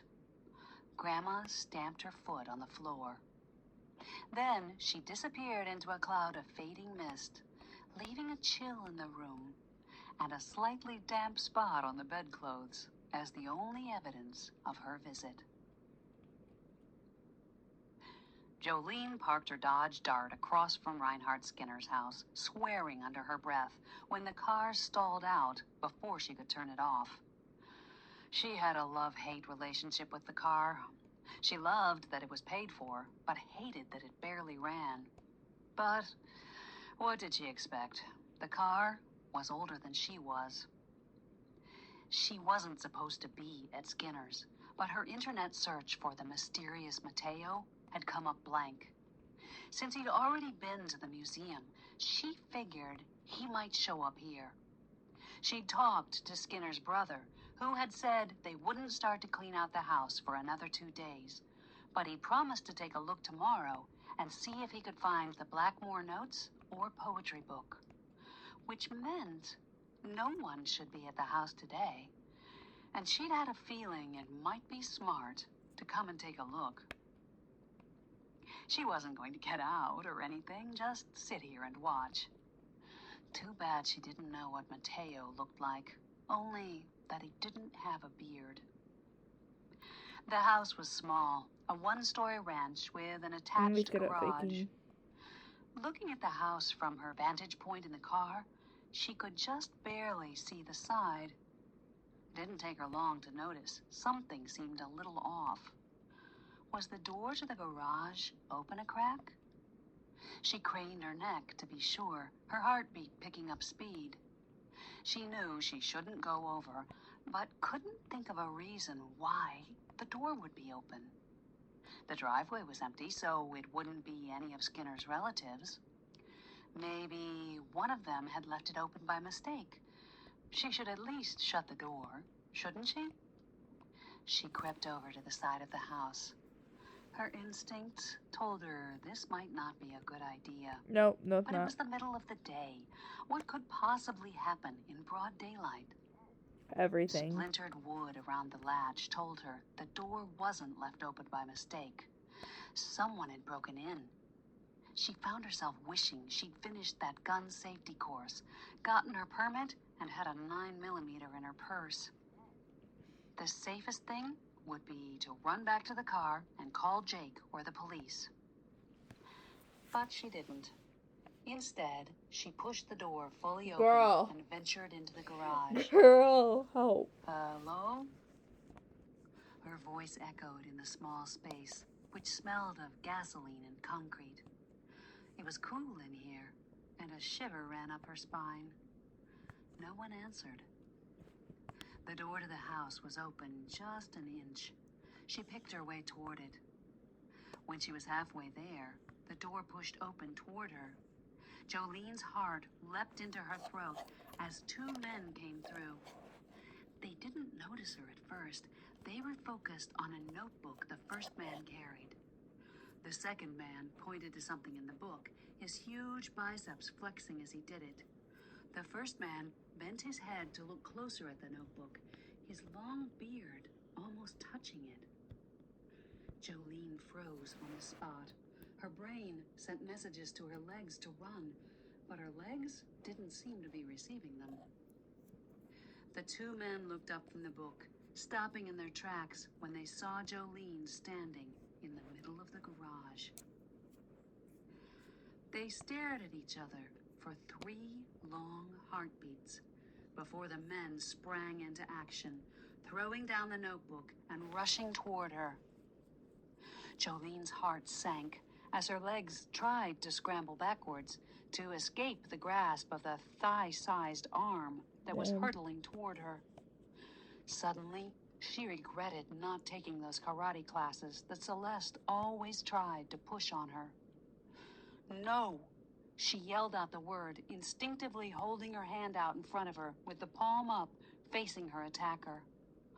Her mouth opened in surprise when the man was propelled backwards as if by some unseen force, then slammed against the garage wall.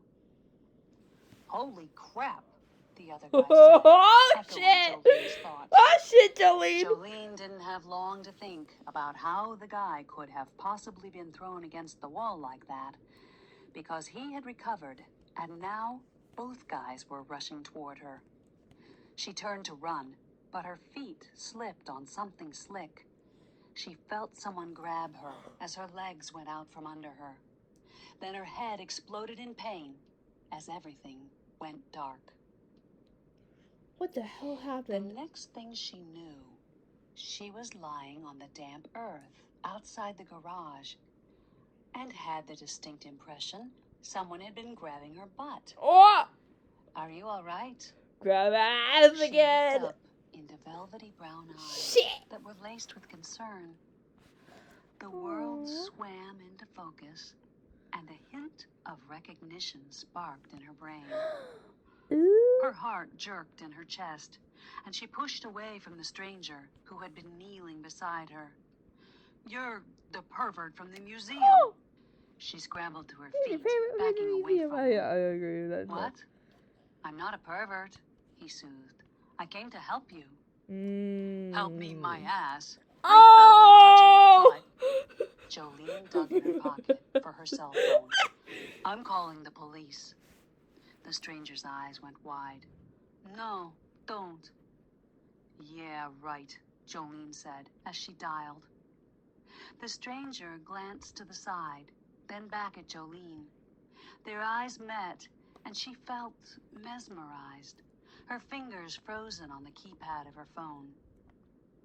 "We will meet again," he said. Oh Then shit. he slipped around the corner of the house. She ran after him, not quite sure if his words were a threat No. or a promise. Promise. "Hey, don't think you can get away with..." Oh. But when she rounded the corner, he was gone. Mm-mm. She stood alone in the yard, in total silence. Looking around, she wondered what had happened to the big guys from the garage. She glanced at the door. It was shut, the wood damage still evident, but the door securely in place. She tried to open it, but it was locked. They left. Peering inside, she could see the door leading to the house was closed, and there was no evidence of the skirmish in the garage, Yo! nor of the notebook she'd seen. That scared the shit out of me. Could those men have been the treasure-hunting pirates? Her palm tingled as she remembered how the man had been thrown against the wall. Feeling an icy chill creep up her spine, she crossed the street to her car, her thoughts turning to the brown-eyed man. Yumi Had he Machado! been following her? She was sure it was the same guy she'd seen at the museum. But who was he? And why would he be here? Did he have something to do with all this treasure stuff? Was he in cahoots with the men in the garage? And if he was, what happened to them? And what was in the notebook she'd seen them with? And why was he touching her She butt? gave one final glance at Skinner's house as she got into her car. He really She liked stuck it. the key in the ignition and pumped the gas pedal, praying the old car would start. She couldn't get out of there fast enough. I mean, she did have a guy grab ass. Chapter 11. Celeste's bare feet scraped against the rough wood of the dock as she contorted her arm behind her shoulder to zip up her wetsuit. The sea air stung her nostrils, and the familiar sound of the ocean rushing over the pebble beach and clutching at the stones to try to drag them back into its depths was like music to her ears. She loved the sea, and scuba diving was one of her favorite pastimes. A small motorboat she'd borrowed from a friend bobbed in the water at the end of the dock, while Morgan and Buzz, one of Luke's men, loaded diving gear inside. Luke had insisted they take the brick wall of a bodyguard with them, even though Celeste had argued the girls were more than capable of handling themselves. "Ready?" Morgan asked as Celeste climbed into the boat. "Yep." Celeste took the seat in the back, while Morgan moved to the driver's seat. Buzz grunted and sat in the bow, scanning the open ocean with a pair of binoculars. Celeste was learning that he was a man of few words. "So, where do you want to dive?" Morgan steered the boat out of the small cove that housed their dock and into the open ocean, facing the cliff next to their house. From the ocean, the hole from the blast looked raw and jagged. The grass at the top spilling over the edge, The newly exposed rock was lighter in color, a sharp contrast to the rock on either side that had been exposed to the weather for centuries. Celeste squinted at the cliff, which rose almost 100 feet above them. She didn't see any evidence of the caves or passages. Had they all caved in or been sealed off during the blast? Oh. I guess we should start right here. She indicated the section halfway between where they'd come from and the point of land that marked the entrance to Perkins Cove. This is the deepest part. I don't know if one could get a ship up near the point. Morgan cut the motor and dropped anchor. Celeste checked the oxygen tanks one more time, then bent to pick one up. Need some help? She looked up, surprised to find Buzz at her side. Sure, she said. He lifted the tank and helped her strap it on, then went back to his watch in the bow. Celeste nice. sat on the edge of the boat to put on her flippers, while mentally preparing herself for the cold water. The Maine Ocean could be shockingly cold, even in summer, but now in fall, it would be frigid. Her wetsuit would help, of course, but it would still be cold. She double-checked her gloves and booties to make sure she had as little skin exposed as possible. Morgan knelt down in front of her and grabbed her wrist. Be careful down there. I have a bad feeling, like you might get lost or something. Celeste made a face. Morgan put her hand up. I know you're a very experienced diver, but my gut feeling says you should be careful. Don't go too deep or anywhere that is too dark. Celeste remembered how Morgan's gut feelings had saved them from being attacked earlier in the summer. They'd been walking down the street when she'd had one of those feelings and pulled Celeste back from an alley opening. If she hadn't, Celeste might have walked right into an ambush.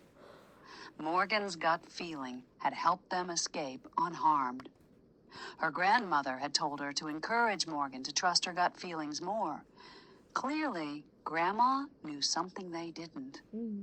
What Morgan had was more than just intuition, and Celeste took her words seriously. I'll be careful. Thanks. She smiled at her sister, then nodded in a signal that she was ready to dive. Stuffing the mouthpiece into her mouth, she tumbled backwards into the cold, silent, underwater world of the Atlantic Ocean. She floated for a few seconds, acclimating her body to the chill and getting her bearings. The open ocean was to her left, the cliff to her right.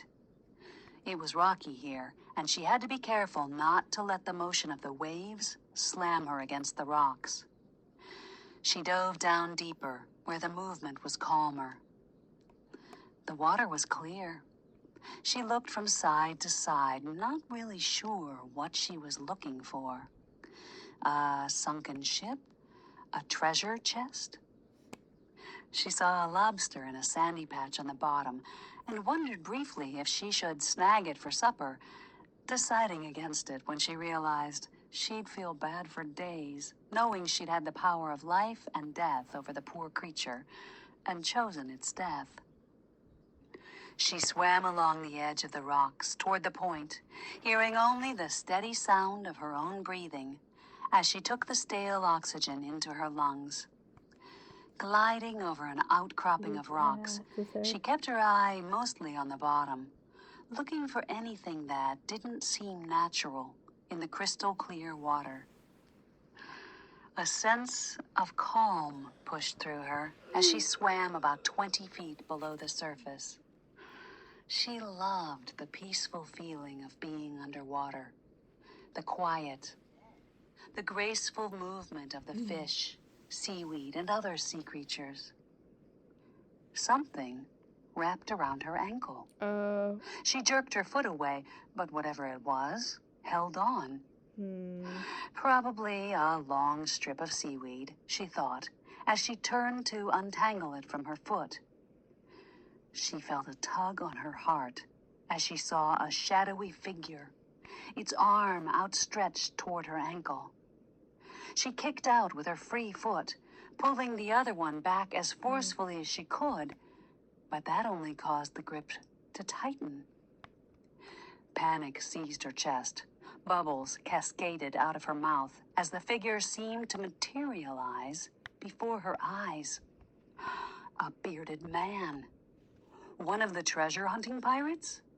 Celeste's mind whirled as she kicked harder, furiously trying to get away. The man was shaking his head, waving his arm. With a jolt, Celeste realized he didn't have any scuba gear on. How could he possibly be underwater without gear? She stopped struggling long enough to notice that he seemed like he was trying to tell her something. She watched as his body shimmered in the water, almost transparent. He seemed to be pointing to the ocean floor below. She looked down, her eye catching the sparkle of something round. The pressure around her ankle eased, and she dived down, reaching out for the gold object. A coin. She turned it over in her hand, recognizing the cross design as being the same as the old Spanish coin they had dug up in their yard earlier in the summer. What had Cal said it was? An escudo or something like that? Yeah. Very old and very valuable. She put it in her dive pouch. The bearded man swam in front of her, beckoning for her to follow. She was reluctant, but curiosity took over. She swam after him, noting his odd outfit. A white, billowing shirt, tan pants that were torn on the bottoms. The impossibility of him being underwater without a scuba outfit or oxygen tank hit her like a face full of ice water. He was a ghost. He didn't seem to be a threat, so she followed. His movements were more like gliding than swimming. He never kicked or moved his arms as he pushed forward, his long hair floating behind him. Celeste felt a seed of doubt in her stomach when she realized he was moving toward the point where the entrance to the cove was. Surely this water was too shallow for a shipwreck. He stopped about 50 feet short of the point, looking back to make sure she was still there. He smiled and then turned west, heading straight into the cliff. Celeste cringed as she imagined him crashing into the jagged rocks at the cliff. Do ghosts feel pain? Maybe he would just pass right through the rock, like those cartoons of Casper the Friendly Ghost she used to watch when she was a kid. But he didn't crash or pass through.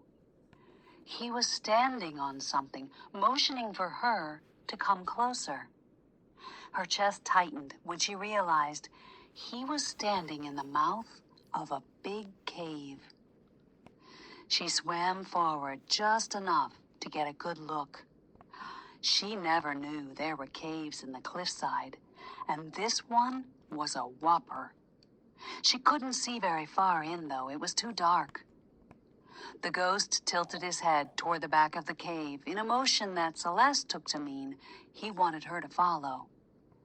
She remembered the warning Morgan had given her before the dive, and she floated in place, every muscle telling her to go back to the boat.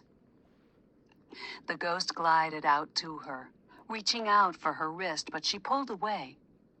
Her eyes wide inside the mask, shaking her head, no. A look passed over his face.